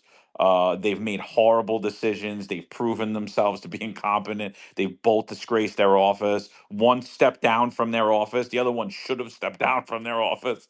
So I mean, like I don't, they handled COVID horribly, and Eric Adams handled the migrant crisis horribly. I mean, I did a breakdown yesterday where I showed how much money he spent, and I didn't even go far enough because all I did was the sanctuary cities and like how much money he spent in comparison to all the other sanctuary cities. I mean, he dwarfed them.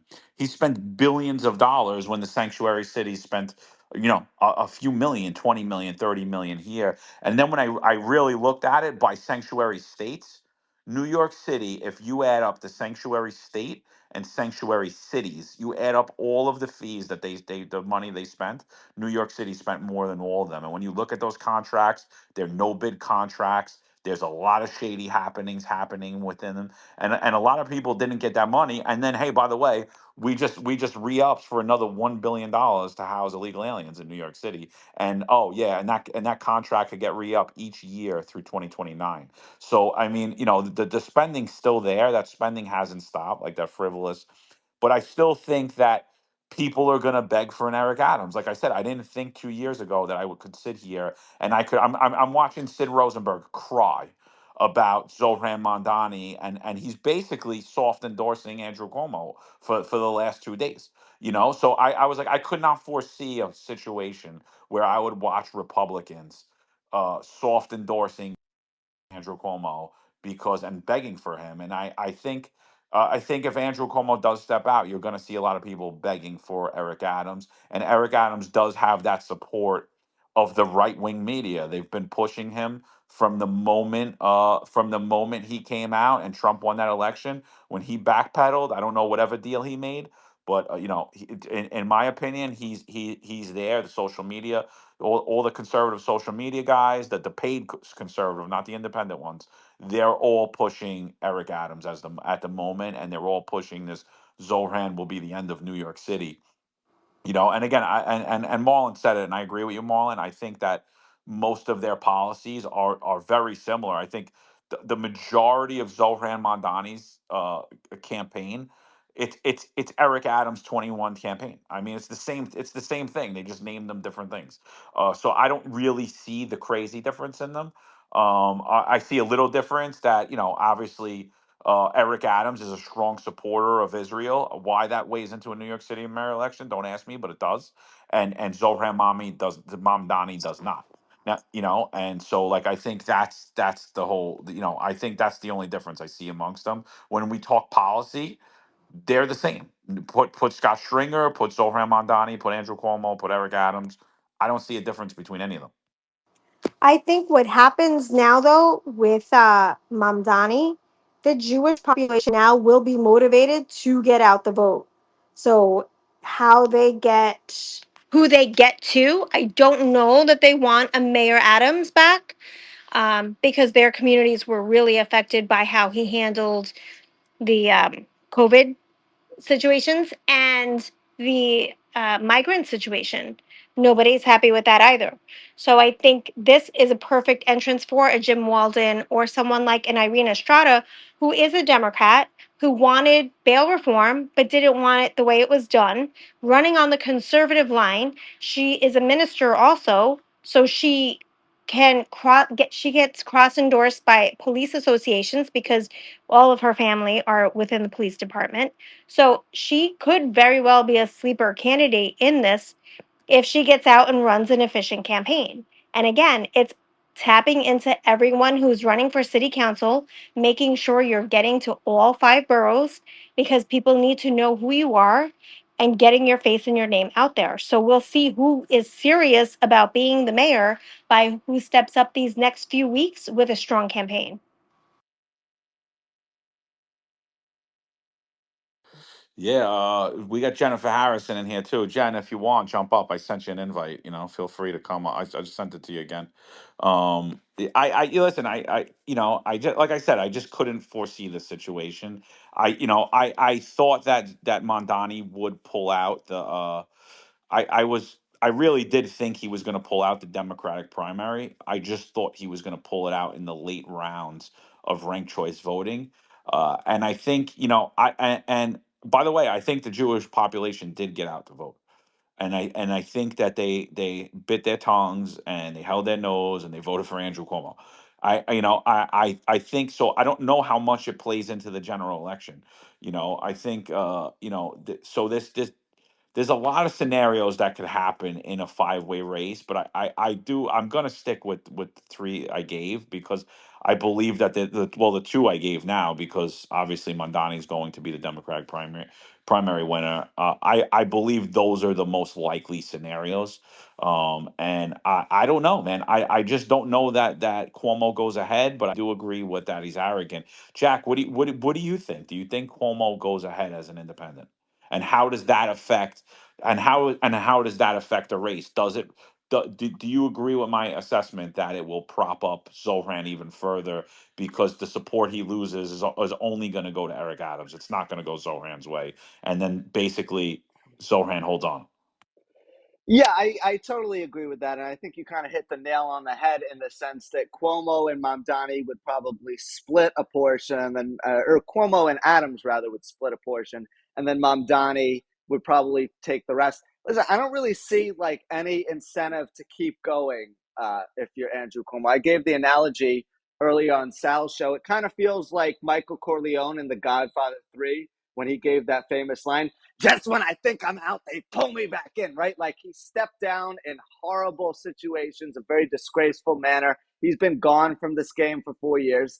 At every campaign rally I've seen him at over the past couple of weeks, whether it was in Manhattan or up in the Bronx last weekend, where he ironically enough ran into Curtis Sliwa, it seems like he's not really interested in doing this thing wholeheartedly. And if that's really where his head is at, then I don't foresee him spending all of this additional time, energy, and effort continuing the campaign. He's worked with Bulldog Strategies, which is a very prominent political campaigning organization. They've helped a lot of people in the past. And they're a very realistic, brutally honest organization with their candidates. At least that's their reputation up in Albany. And I have to imagine the people in Andrew Cuomo's ear right now are saying to him, like, if you lose this, your chances are so low that you should not even be wasting your time. So, I Wait, mean, Jack. I'm gonna cut you off. I'm gonna cut you off. I got breaking news here right now. So Susan Edelman, New York Post reporter, she's putting this out now. This is a quote from Frank Sidio, ex-chairman of the Brooklyn Democratic Party. He's campaign advisor to Andrew Cuomo. He said, "This is not the vote we envisioned. I don't believe we are winning this primary election. Cuomo will run in the general election on the fight and deliver ballot," he said. "We're just transferring the race to the general election." So Cuomo is going to go ahead. It's going to be a five-way race. So I think, and again, in that scenario, I do believe that Eric Adams is going to pick up a little steam, but not much, and it's only going to further split that vote. And I think it's just going to solidify a Zohran Mondani victory. Nah, John, I I think mean, Curtis has a shot now. As long as Cuomo's there, that Republican holds the 30%. That's good news. Not like Cuomo could win anyway, but that's good for the Curtis camp. Good for him.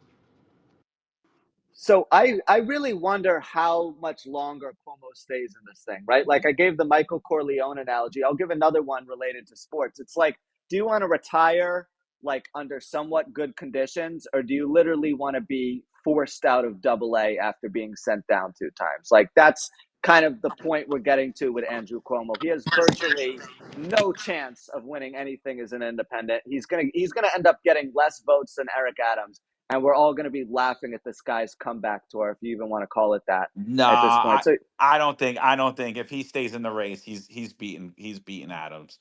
He's got well, the maybe he support beats of Adams, Adams. but he's not coming close to Mamdani, and he's not coming close to winning this nomination. I don't believe, as I sit here tonight on June 24th, that Andrew Cuomo is going to spend 3 or 4 more months doing this whole campaign thing if people are telling him that he doesn't have a good chance at winning. Remember, when he first entered the race, he thought he was going to be a Sharpie and win, right? Like he thought there was no chance that any of the challengers were going to come even close to him. Now he's been humbled as much as Mario Cuomo's son could possibly ever be humbled. And yeah, I just don't like. Why would you keep campaigning and doing all of these things if you have such a low chance of winning? Why not go play golf in Westchester somewhere, which is probably what he's about to go do tomorrow, Well, right? So yeah, no, I don't see Cuomo really giving this thing a run, and he's just going to keep getting embarrassed too because the media who wanted him to beat Mamdani and were kind of propping him up a little bit over the past couple of weeks are going to lose interest. The media in New York City is very good at holding their sails in the direction that the wind is blowing. And once the wind stops blowing in Andrew Cuomo's direction, they're going to totally lose interest. They might even start to bury him a little bit more. You might start hearing about these weird, shady things that took place in Albany just to try and get this guy to leave us all alone at this point. well, Hey, John, if I could jump in real quick. yeah, I'm just sure. one thing to what Jack's talking about. I'm going to say that Andrew Cuomo was such a pompous ass that he's going to continue. He's not the type of guy that's going to give up even when he sees he's defeated because his ego is so big, and he's just going to continue on. And that's probably why they announced it tonight that hey, I'm still going to keep going. So yeah, Jack, I agree. I think he's going to get lost in the sauce, but his ego and his what he thinks he is going to just continue on, and yeah, let him lose in the general then, and like Sal had said, well, it may be a good thing for Curtis if they all do keep in, that will help the Republican Party. That's what I have to say. All right. All right, we got a few new speakers. One other scenario I just want to weigh in. We saw Eric Adams run in the Democratic primary because he knew he had no shot. There is a possibility that he pulls out as well, that he pulls out of the general as well. That possibility is definitely there too. Again, he's another pompous ass, arrogant, egotistical. He should have stepped down 2 years ago when the FBI pulled his credentials. Him and all of his appointed police officials who had no idea if we were wide open for a terrorist attack, and yet they sat up there like a bunch of asses and endangered the lives of millions of people, all for their egos and their arrogance. So, I mean, I could see him going forward, even in a losing, but I don't know that if he pulls very, very low that he does. So that is possible too. Let's go to Jennifer Harrison, Victim Rights New York or Victim Rights America, and after that we'll go to Danny Hochauer. So, Jen, what's up? Welcome to the stage. What are you seeing? Hey, I just am completely flabbergasted. I mean, I didn't expect this, just like anybody else. And I think it's pretty ironic that the whole reason that a socialist, an anti Semite, and terrorist, like this animal that's going to be the new Democratic mayor, candidate for New York City is even able to pull this off is because of people that called themselves moderates like Andrew Cuomo, who never stood up to them when they were in power and should have stood up to them instead of allowing them to come and hijack their party.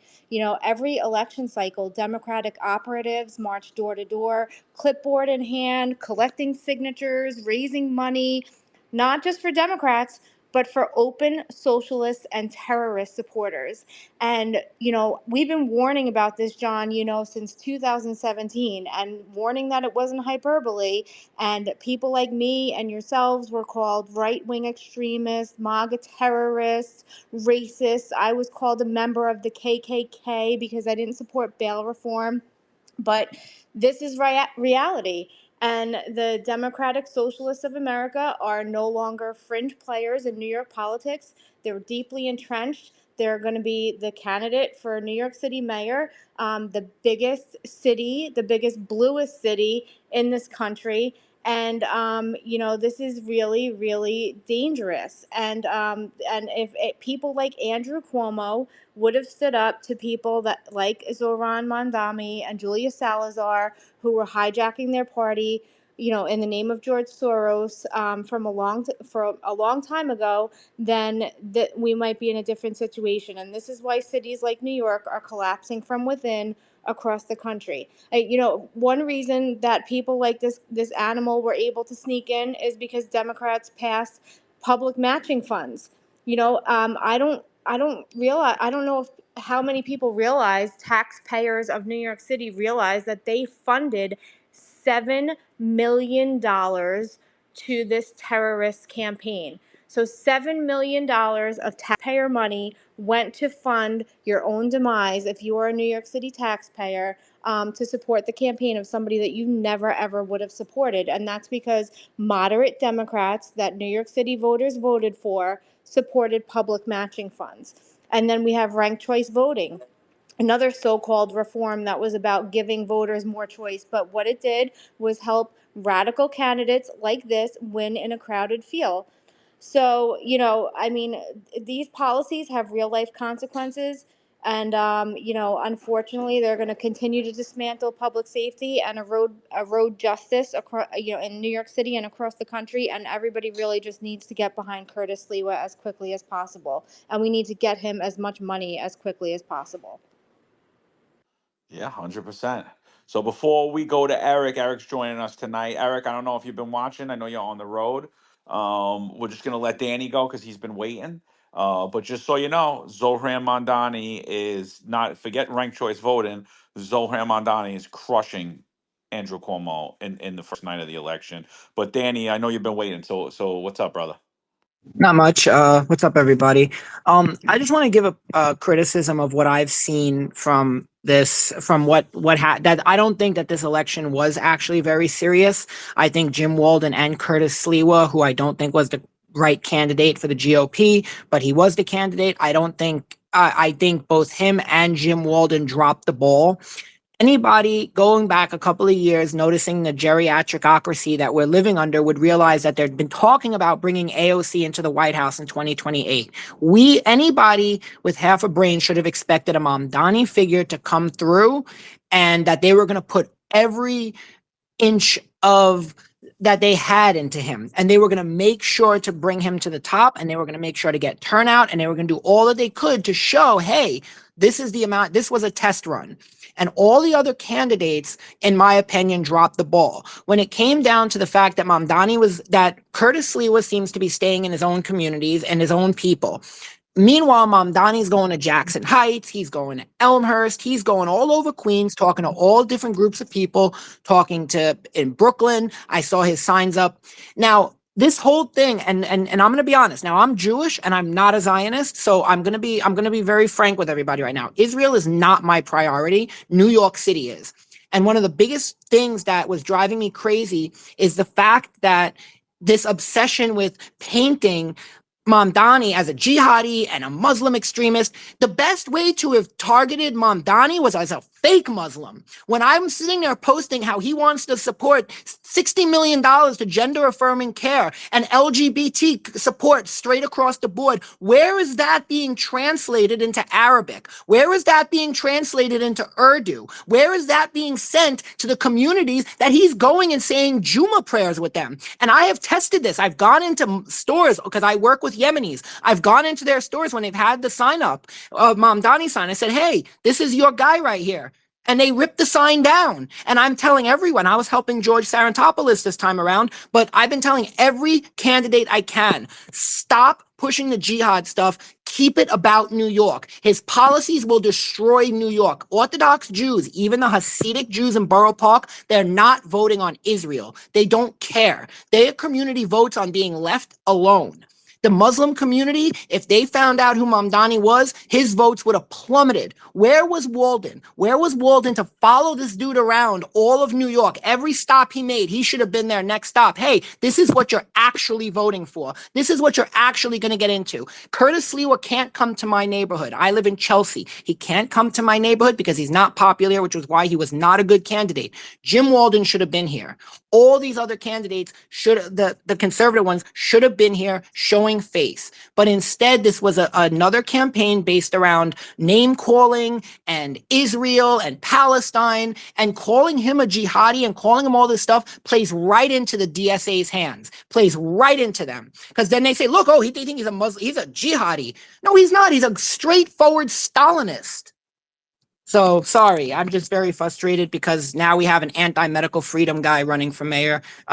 Three of them. Well, So Dan, I mean, to be fair, though, they all are. I mean, basically every candidate we had on, Democrat, besides Paperboy Love Prince, was anti bodily autonomy. So, I mean, that's just what it is. And again, I agree with you, but I think a lot of the problem with Curtis and Jim isn't really their campaign as much as they're being shut out. Like they're literally being shut out of the media. The Democrat Party controls the media in New York, and that includes Fox News and the New York Post and the Daily News and anything that you consider conservative. So I think it's a hard road. It's a hard road when we don't have the national policy backing it. And again, you see that the right wing national political influencers and national media playing into the talking points that you're saying are failed. And I agree with you. You know what I mean? And they're doing that. And what are they doing? They're propping up an Andrew Cuomo. They're propping up an Eric Adams. And what are they doing to young voters? They're pushing them to a Zohan Mandani because they're like, I'm sick of this bullshit. And so like that's what happens. So I just want to welcome to the stage real quick, Steph. I'll get to you 1 second before you go. I just want to get Eric's thoughts real quick. Eric, what are you thinking, dude? So Zohran Mamdani's pulling out Democratic nominee.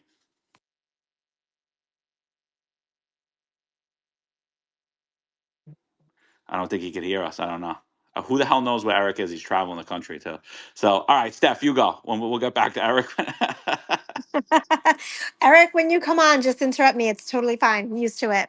To Danny's point, in New York City, I just had a candidate say to me, Trump ruins everything by going into Iran. I said, excuse me, what does that have to do with the city of Yes? What does that have to do with someone saying that government should own supermarkets? What does that have to do with our Con Ed bills? New York City citizens are under duress. We have to speak to the pain that they're in.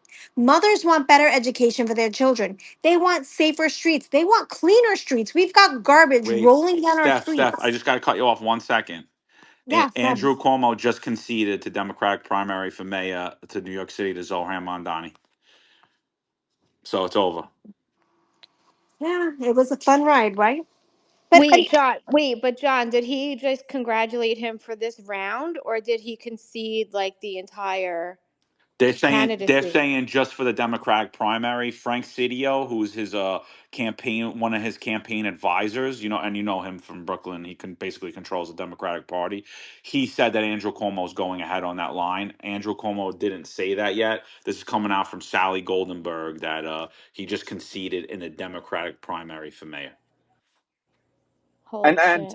to add to that, he also said, I was just listening to him up at the podium.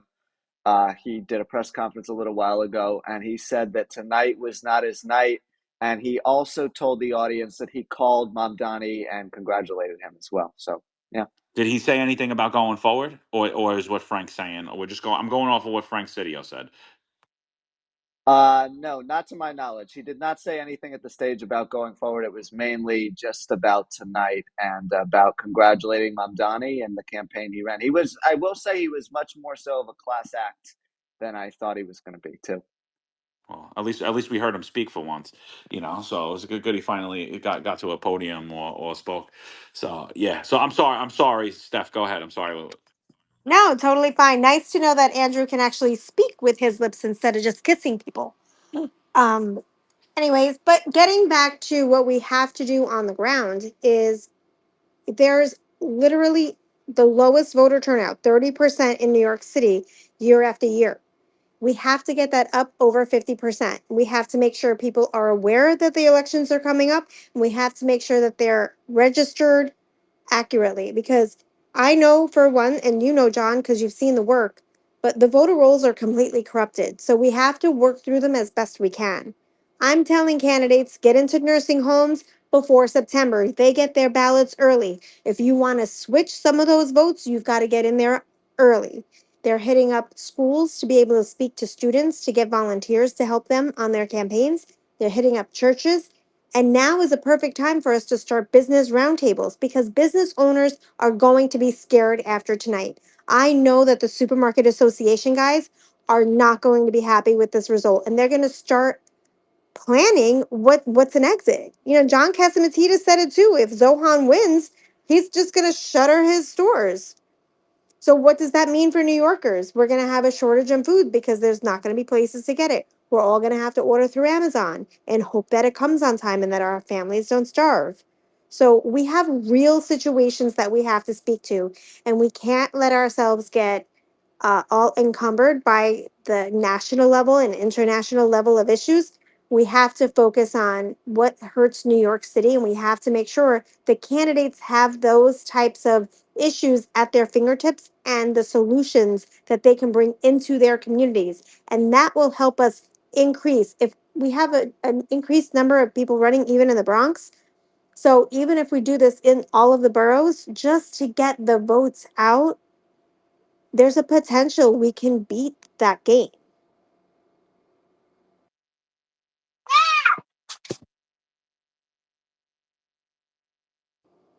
I'll take that as applause. I don't know who that Oh, was. sorry. That was me. I was tweeting something.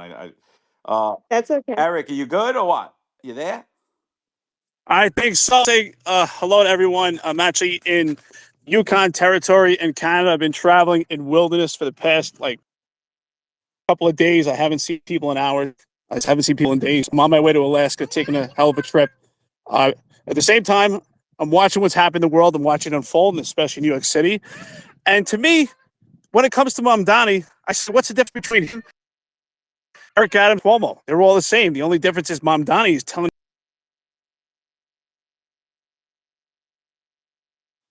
We're losing Eric. We're losing Eric. Eric's telling me he's good for the podcast tomorrow. I don't believe him. Thing when it comes I'm to not believing I him. think Anybody else available? he'll be okay. I'll jump in where he because I know where he was going, and I completely agree with him that this was a lose-lose situation for New Yorkers. And the fact that this is the Dem bench in like the biggest, bluest city in the country is really sad and scary.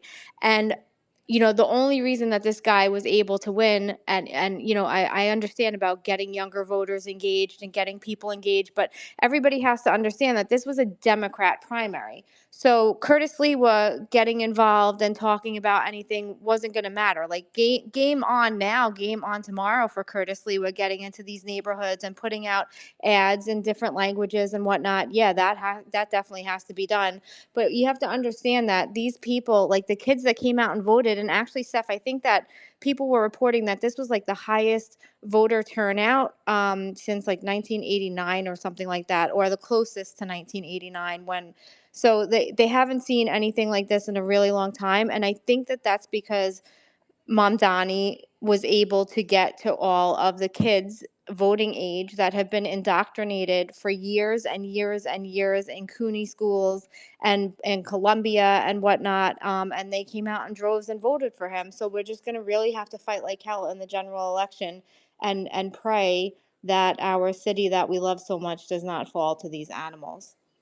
And to what you're saying, Jennifer, Natalia Hernandez is a sitting state senator. She does not know that New York State is a sanctuary state because she's been, what's that word? Um, anyway, part of the Democrat Party since high school. She started as a volunteer for a campaign in high school because, of course, her professors are telling her, "You're great. You'd be great in politics. Go work for this campaign." And then from the campaign, what does she do? She runs for city council. And then from city council, she runs for assembly. And then after assembly, they rezone. And now she's a sitting New York State senator without the knowledge of the fact that we're a sanctuary state. So it's very disheartening that this has happened under our noses, but we've got to do something to fix it. So we're not going to just sit down, not here in the Bronx. We're just going to get up. We're going to get our platform together and we're just going to get volunteers out as best we can to go door knocking. Yeah. Yeah, if I can, John, I just want to say, I just want to mention something I think hasn't been brought up. But if Zohan were to win the office, the mayor's office, that at least forces the Trump administration to actually kind of, you know, monitor New York and kind of come down on all the nonsense going on in New York City, because if if Zohan actually is able to be the socialist that he claims he is, and he's not he's a corporate socialist, okay, and that's not much different from Eric Adams. But if Zohan were to actually be the communist or socialist he says he claims, then that would force the federal government to actually um, take action and make improve New York to the extent that we voted for Trump to actually do. So that's one positive that could potentially come out of that, because as we've seen so far, he's certainly not going to say anything about Eric Adams, because apparently Eric Adams is MAGA now, even though if you look at his policies, he's clearly not. Yeah, no, and by the way, I don't think Zohran Mamdani is a true socialist. I mean, if you're a socialist, are you really gonna take money from taxpayers for your campaign? Are you gonna take money like, oh yeah, I made matching funds? Would you? If a real socialist wouldn't do that, you know. And again, the kid, he's a child of privilege. You know, his mother's a huge movie producer, The Lion King, Slumdog Millionaire. It's easy to be a socialist when you have millions of dollars. You know, I was laughing when we did the podcast with him, like the apartment that he had in the background. I'm like, did he just rent this apartment to make it look like he's one of us? Because he's not. You know, I'm like, and I like that was one of the questions I was gonna ask him, like what's your net worth, because that apartment doesn't seem like it's relative to that, you know. So I think that's that's something to point out. Is like again, and that's why I say he's just like the rest of them because he's a flip flopper. Dallas, I don't know you, brother, but so listen, just respectful, whatever you want to say. Take 3 minutes. Let us know what you want to do. Like, what are your thoughts? We're talking about New York City Democratic primary. Cuomo just conceded to the socialist candidate, Democratic Socialist America, Zohran Mondani. Go ahead, floor's yours. Yeah, Johnny, thanks for the mic, Eric, Sal, and all the fellow patriots, Trump supporters. Just wanted to come up here and say a couple of words about this mutt, Mamdani. Okay, so apparently he got his U.S. citizenship since 2018, and apparently he's from Uganda, okay, which is in Africa. All right, and let's not forget that Boko Haram, the terrorist group, is roaming around all over Africa, okay, these jihadists, okay, and then at the same time, this guy is a Marxist communist, right? I mean, can it get even worse than this?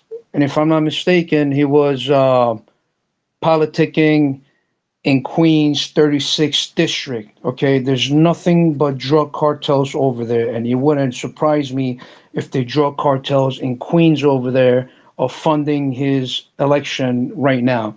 So obviously, Mayor Adams, he's a corrupt, politician. We all know what it's about. Let's not don't let me get into come so freaked up in the Bronx. I don't think the space is ready. But we got Kumo and we got Mamdani. If Mamdani gets elected, I mean, I don't know. We might as well just roll out the red carpet for Boko Haram, right? And have them open up a shish kebab stand in Midtown, right? I mean, it's insane. Everything just going backwards. I hope this guy doesn't get elected. Otherwise, New York City crimes will go up like crazy. And I'll land right there. Thanks for the mic. Hey, John, if you don't mind, I just want to jump in for a second. Is my service? No, yeah, absolutely. Go. Yeah, we were waiting for you. I'm sorry. Listen, my service is crazy. I'm driving through Yukon territory in Canada. It is just complete wilderness. I've seen bears along the way on my way to Alaska. You know, I see a lot of regular faces here, a lot of people. I lost my son.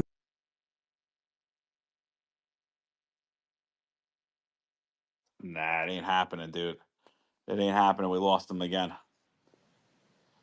John, Eric, if you hear, uh, can you hear me? you serve it. Nah, dude, you totally, you're not there, dude. Your service is really bad. All right, give me 5 more minutes to load it up. I'll come back. Thank you. Sorry.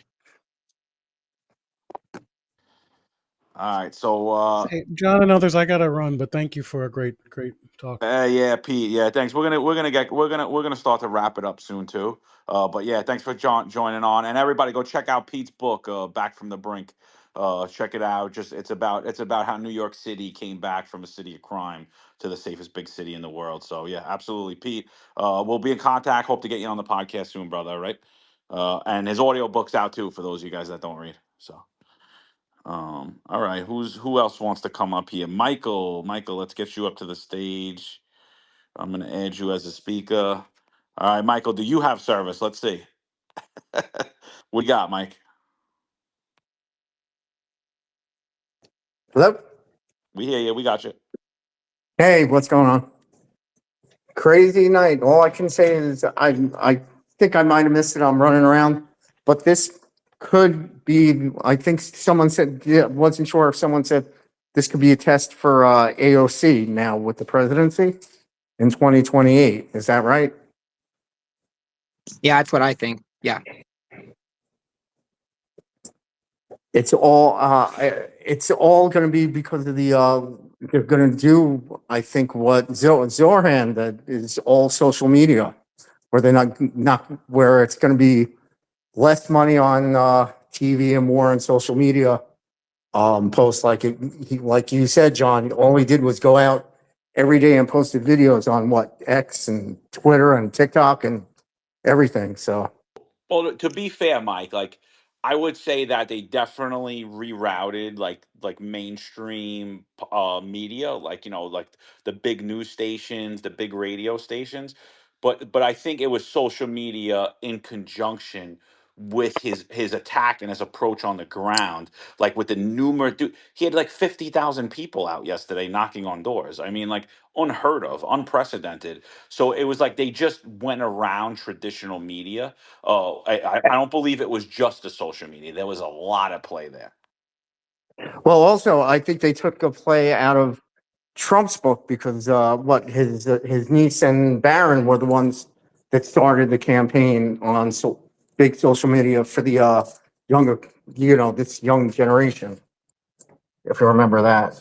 I think Barron helped him get onto some of the podcasts that had younger audiences.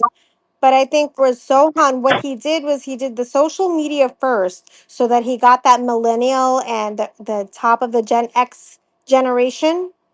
And you have to remember that New York City, a lot of the people have not returned from the Hamptons. So a lot of the big voters for New York City are not back in the city. That's just the petit terre now. So he started with social media, and then when he had enough of those small dollar donations that he made matching funds, that's when he went the mass media that route to gain more of a prominence and get more of that the traditional Democrat voter. But I think at the Right. end of the day, what has to happen is priests in the pulpit that normally talk about all of their Democrat candidates, if they don't have a come to Jesus moment and tell their people to not vote for Zohan this fall, to cross the party line and vote for someone else, then they're not doing their godly obligation. And we prove that churches are only here to take from the state. Oh, of course. But yeah, John, I appreciate you letting me speak. No, yeah, yeah, no. Thanks for joining, man. Anybody got anything else? I think we're gonna start to wrap it up. It's 11. We'll definitely be talking about this tomorrow on the Finest Unfiltered. We'll have that. We got a couple of police videos we're gonna break down on top. If anybody has anything else, any other points, I mean, I'll just give a rundown again. So Cuomo has conceded. Zohran Mamdani is the winner of the Democratic primary for mayor. Frank Sidio, who's a campaign manager, and those who say that he controls New York Democratic Party, he is the power behind the party. That's what's said. He has said that Cuomo will go forward with the independent line, and if that's the case, that is a five-way race. And I think that Cuomo will lose a little steam in that scenario, but I think that places Zohran Mamdani as the front runner to be the mayor of the city of New York by far. Definitely gives Curtis Lewa a chance. I agree with Marlon Bethel. He said 4 months is a long time. There's going to be a lot of twists and turns from then. But I'm saying right now, as it sits, I say if it is a five-way race, Zohran Mamdani is the clear favorite. John, one more thing, if I can ask. Sure, go right ahead. Uh, all I know is, what do you think the unions are going to do now? They better not back Zohan, because they should know, this whole upper echelon should know that they're all in jeopardy. Kaz probably is in jeopardy because what? He's probably going to want to cut it to what, 15, 20,000, right? So Or Mondani, to his credit, he said he just wants to maintain the levels of the New York City Police Department, as opposed to Eric Adams in 21, who said he wanted to lower the overall headcount. So I mean, so he wants to do it. The unions, they've been forming a coalition. We spoke about it on the Finance Unfiltered recently. Scott Moreau, who's head of the DEA, Detectives Endowment Association president, he's like trying to play maker, and he's trying to form this coalition of the police unions. So they've been behind Eric Adams the whole way. They're just waiting for the right time to endorse him. That's why Eric Adams fought for 3.5 years to take healthcare away from retirees. New York City Retirees, independent organization from New York City, sued 14 different lawsuits. Eric Adams wins that lawsuit 2 days ago, and he says, "You know what? We're not going to go ahead with taking retiree health care and moving them into this Medicare Advantage plan." Obviously, he'll do it after the election, the same way Kathy Hochul did with congestion pricing. She just put it on hold. She just knew the optics of it were terrible going into the election. She wanted to give it Kamala Harris as much as she could to try to beat Trump. So, I mean, obviously, he's going to move in that direction, but he pulled that back, and he did that to give the police unions a talking point. They will 100% come out and endorse Eric Adams. So the police unions will come out and endorse Eric Adams. And the hypocrisy of that whole thing is that Eric Adams, he holds a rank that nobody else had in New York City history ever. One, he's the first indicted mayor. Two, he's had the most amount of police commissioners. He had 4 police commissioners in only 3.5 years. It's unprecedented. It shows how poor of a manager he is. And the other thing is, there have been more members of the NYPD who have retired early, or resigned than under any other mayor in New York City history. I mean, the guy has demolished the New York City Police Department. The morale in the New York City Police Department is in the trash. He's appointed idiot after idiot, corrupt person after corrupt person. Jessica Tish has probably been his best manager. She has 0 police experience and she's learning on the fly. I don't think she's doing a great job, in my opinion. I think she's doing a great job of controlling the media. So kudos to her. Her family has very big, strong contacts in the media. So a lot of stories that should be coming out aren't, thanks to her. So she's an asset to him. I don't know that she's an asset to the rank and file of the NYPD, because if you speak to them, they're all saying how it's worse than when they had a corrupt police commissioner who was running a racketeer and extortion ring. So, I mean, the guy has demolished the New York City Police Department, and the unions, once again, will show who they're in bed with, right? They're not fighting for Marlon Bethel, who lost his job over a bullshit vaccine mandate, or me, or Sal Greco, who got fired for being a Trump supporter. No, they're not defending any of them. They're going to endorse Eric Adams. So it's absolutely the biggest hypocrisy that we could see. Earns, before we go, Eric, last shot, bro. What do you got? I hope I got service. That's what I hope I got. Do I have service? You Can sound you hear good me? right now, bro. Let's go. All right. It's taking a while for the Starlink to link up, but it's loading up. I'm in a very remote area. Just want to say thank you. It's great to see regular faces. It's great to see the Finest Unfiltered family here. But I do say I think everything is timing. John and I spoke offline. We spoke earlier today in a couple days, and I said it really is timing. I mean, because I always say the Democrats suffer from the Munchausen syndrome, and Cuomo and Adams created the problems that we have in New York State and New York City. And yet they're the ones that want to treat the symptoms. And that's why we have someone like Mamdani rise to the top. So it's timing, and it's the Democrats that cause these problems that have put us in this position.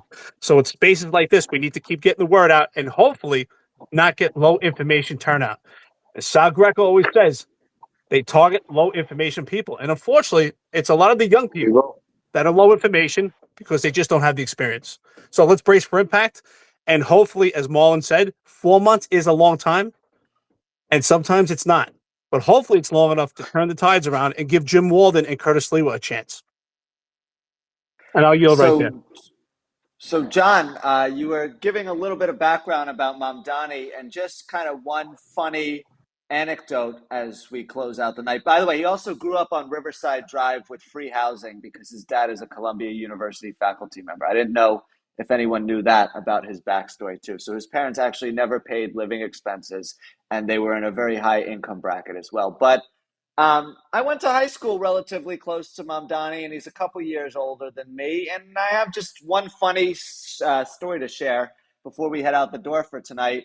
When Zoran was a senior in high school, he ran for student body president against a kid by the name of Kevin Wang, who was a junior at the time. And Mamdani's whole campaign centered around giving free gym credits to kids who went to sporting events. And by sporting events, originally it was supposed to be high school sporting events, but then he just made it any sporting event, Yankee game, Knick game, whatever. So the rules kind of changed as the campaign went along. And then he also promised free orange juice with freshly squeezed oranges from the bodega around the corner. I didn't even know that bodegas in New York City sold oranges, let alone that you could go and buy these oranges to make freshly squeezed orange juice. Now, lo and behold, kids at Bronx Science are very smart. It's a specialized high school. They didn't fall for his nonsense. And Kevin Wang ended up kicking his ass in the student body president election. And yes, by the way, this is a true story. I've heard it from 4 different people throughout the week. And Mamdani briefly confirmed it on an interview about losing the student body president election. He said, oh, yeah, back then I didn't really do a lot of research on the policies, but now I've done a lot of it and I have a lot of experience. Both of those things obviously were false. But I just wonder what Kevin Wang is doing on this night. Like, is he laughing? Is he crying? Is he concerned for people? Like, I would pay money to have Kevin Wang in this X space right now. I'm going to try and track him down and get him on all of our shows, just because this is too good of a story at this point. But yeah, I wanted to fill in that information as well. I wasn't sure that everyone knew the full range of Mamdani's background, about his time as a street rapper.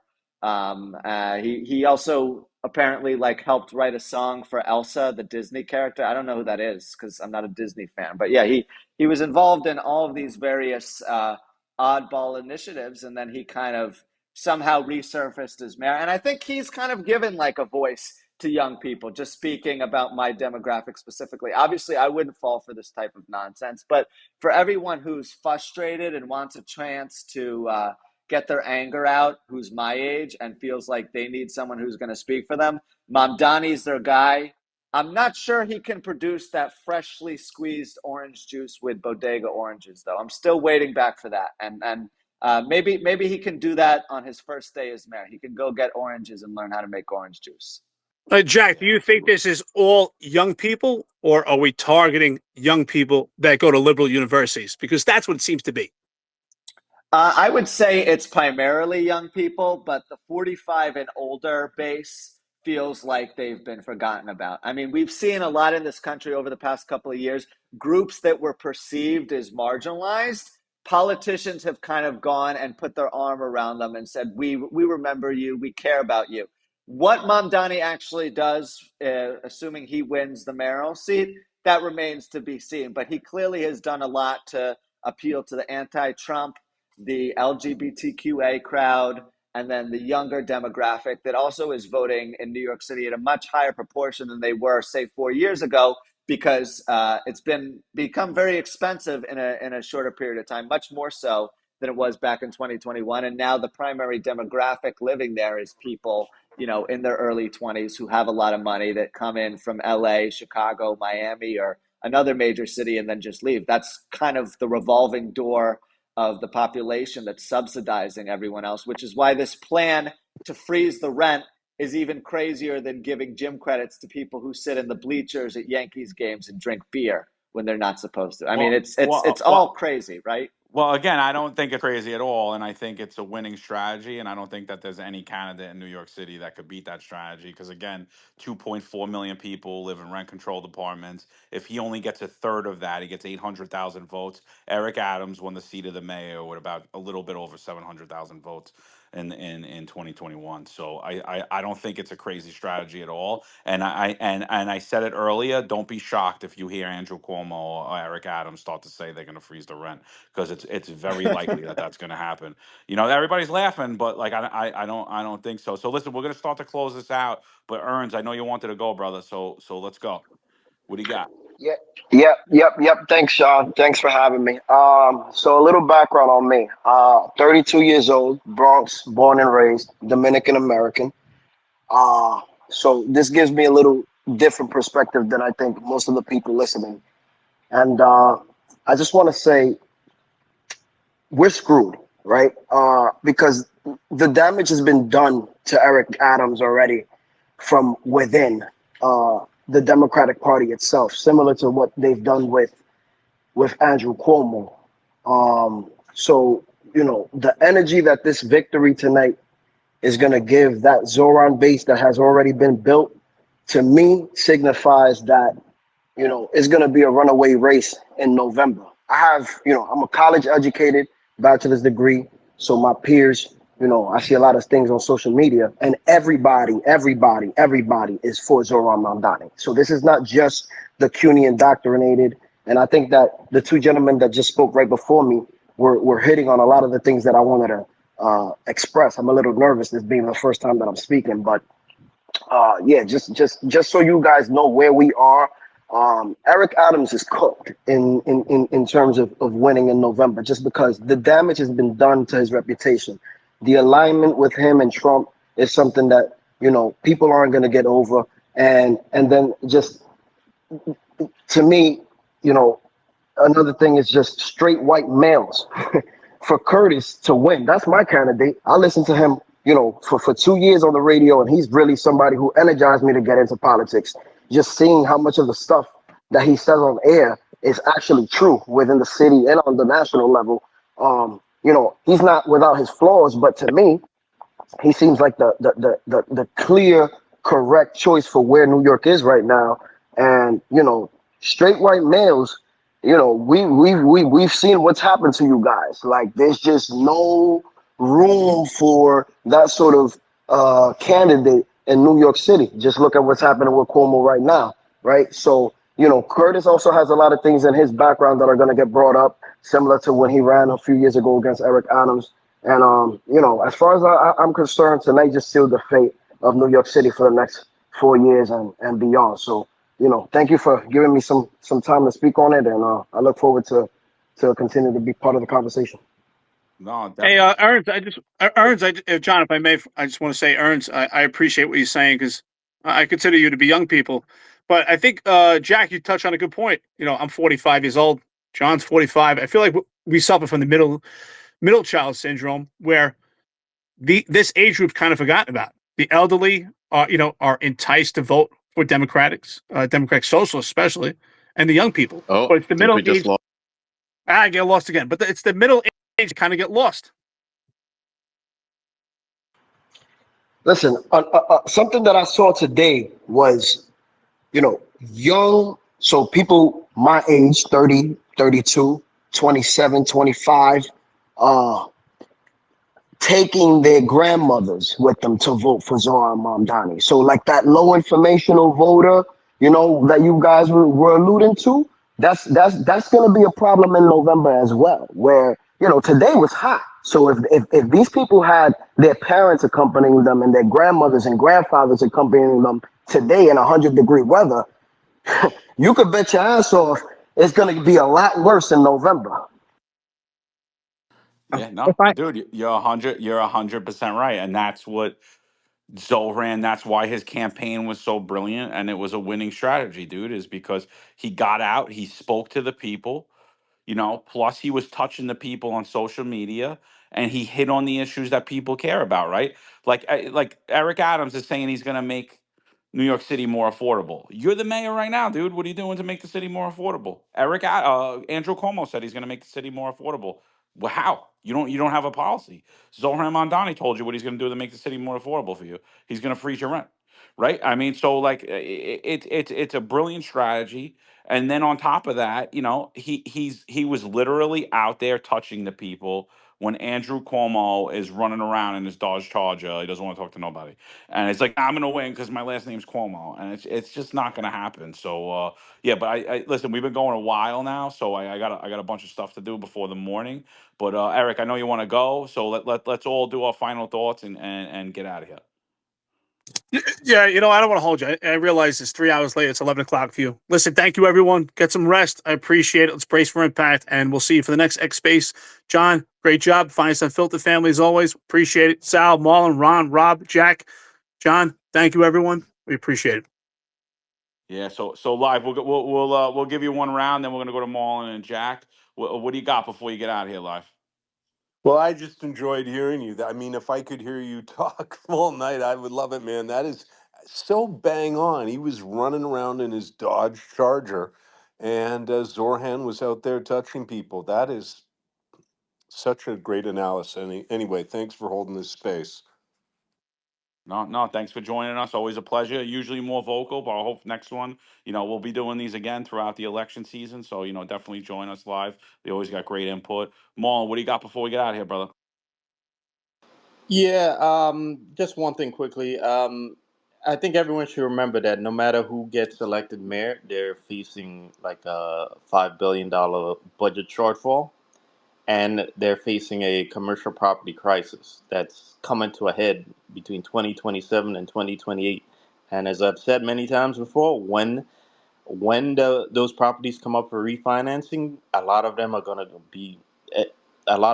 to default, and the loss of that means a loss of tax revenue and an even bigger budget shortfall. So Zohan could promise the world, but let's see him deliver. because just like the guy in Chicago who swore he was a socialist too, he had to face the reality of actually having to deal with a budget, you know. So that's all I got to say. No, yeah, it's absolutely brilliant. Brilliant point. Brilliant. Jack, what do you got before we get out of here, brother?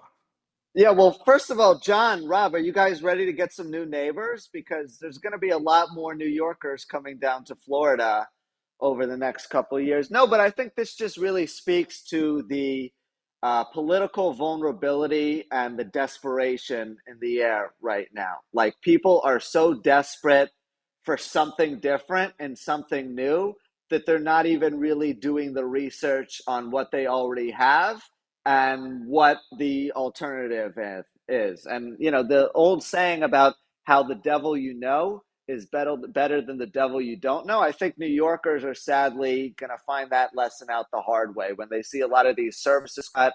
When you see random people who are later in life and physically incapable of containing crowds serving as volunteer police officers, like, the overall infrastructure in New York City is going to change in a lot of ways that I don't think people really ever foresaw coming.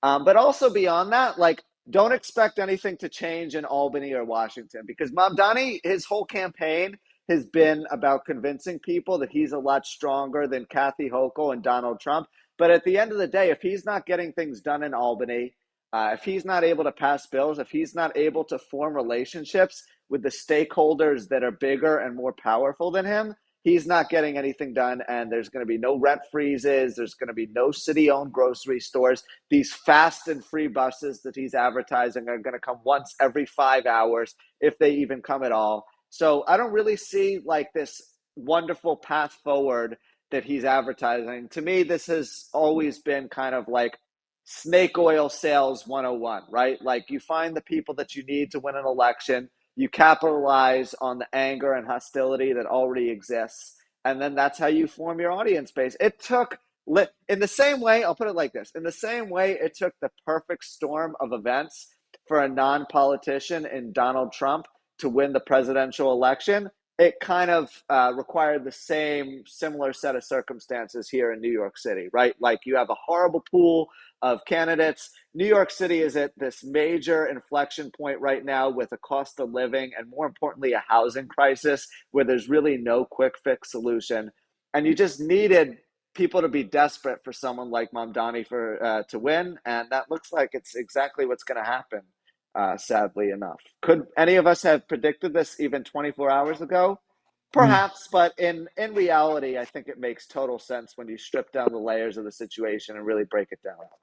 I'll say this before I go. Shout out to John. I have to say, months ago, John did say, and he did predict this. So, John, unfortunately, you're right, because I don't think he's the man for the job. But he might be better than Adams and Cuomo. But you did shout it out. You did say it, so I'll give you credit there.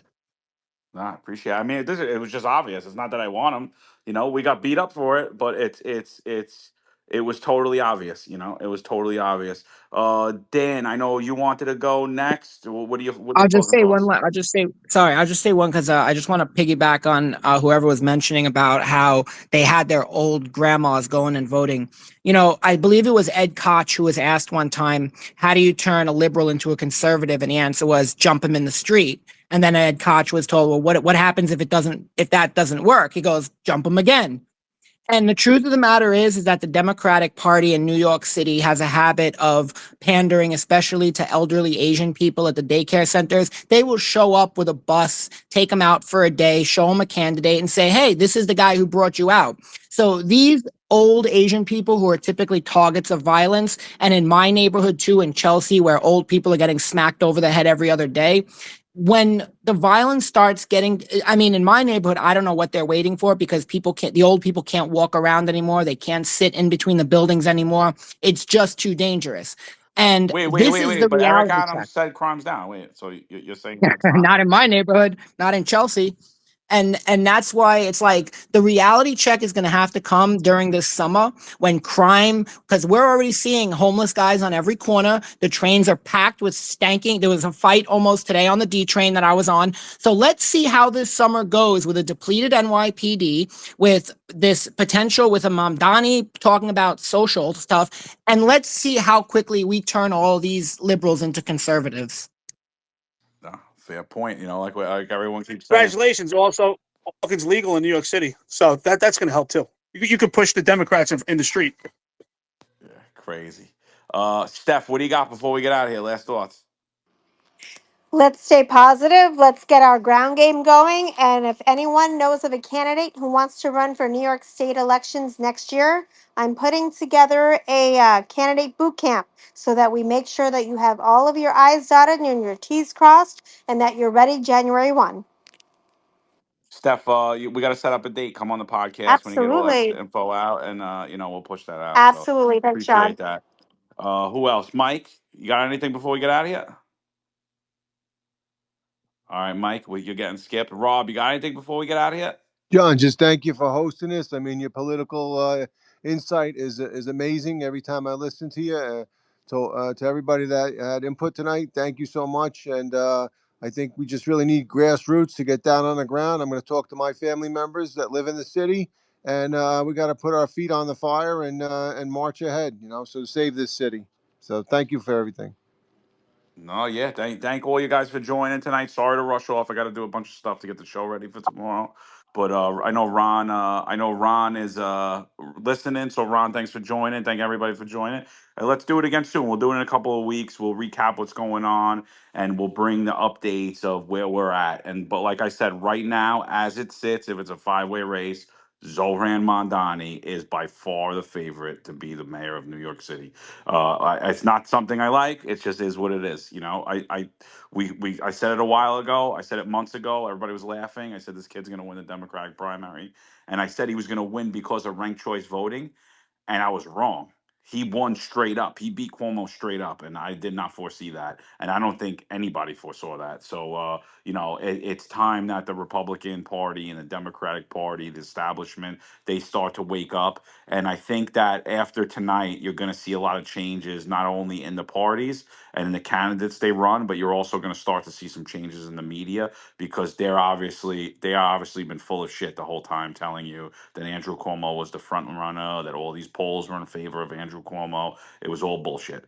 It was all bullshit, like it said, but just be careful out there when you're watching these conservative influences, when you're watching these leftist influences. If they're all posting the same stuff, they're not independent voices. People are paying them. I laugh. I look at this kid, DC Drano, the Benny Johnson, whatever, all these other idiots. They're all paid actors. Half of them are Democrats, and they're telling you that they're conservatives. So so just be careful out there. And thanks everybody for joining. We'll see you again on the next one. Check out The Finest Unfiltered. Go over to our YouTube at The Finest Unfiltered. The New York's Finest Retired Unfiltered podcast is there. Myself and Eric host that space. We have the executive perspective with retired Chief Rob Lukash and retired Inspector Ron Layson. They have a little different take than me and Eric. We're both retired lieutenants. Ron and Rob did 30 years each. They got about 60 years of experience. They have a more high level view of it. We also have the Sal Greco show. Sal was wrongfully terminated from the NYPD for his association with President Trump. He was fired by Eric Adams. And just think about the hypocrisy in that. And he's still fighting to get his job back. Marlon Bethel is, he's our graphic designer. He's basically our artist. He's a producer. He does a lot of work on the show. He was wrongfully terminated by the NYPD for asking for an FDA approved vaccine that New York City never gave out to anyone, even though they forced everybody to put something in their body. Jack Stern produces a lot of the shows on it, puts a lot of input in. So that's the members of The Finest Unfiltered. We're also going to have a new show coming at you soon. That's going to be with Pete Forcelli, retired homicide detective from the NYPD, turned deputy director of the ATF. He was the whistleblower for Fast and Furious. Him and Tom Joyce, retired missing person squad lieutenant and then cold case lieutenant. They're going to host a new show called the 10-4 Tavern. That'll be weekly. They're going to pair that show with a cocktail, tell cop stories. So it's going to be, pretty interesting. The channel's growing, network's growing. I think we just cracked about 19,000 followers on YouTube. We get a lot more views on X though, so we go live on X, we go live on LinkedIn, we go live a lot of different places. So if you guys could do us a favor, check us out, give everybody on the stage a follow. We'll follow back. Appreciate everybody. God bless America.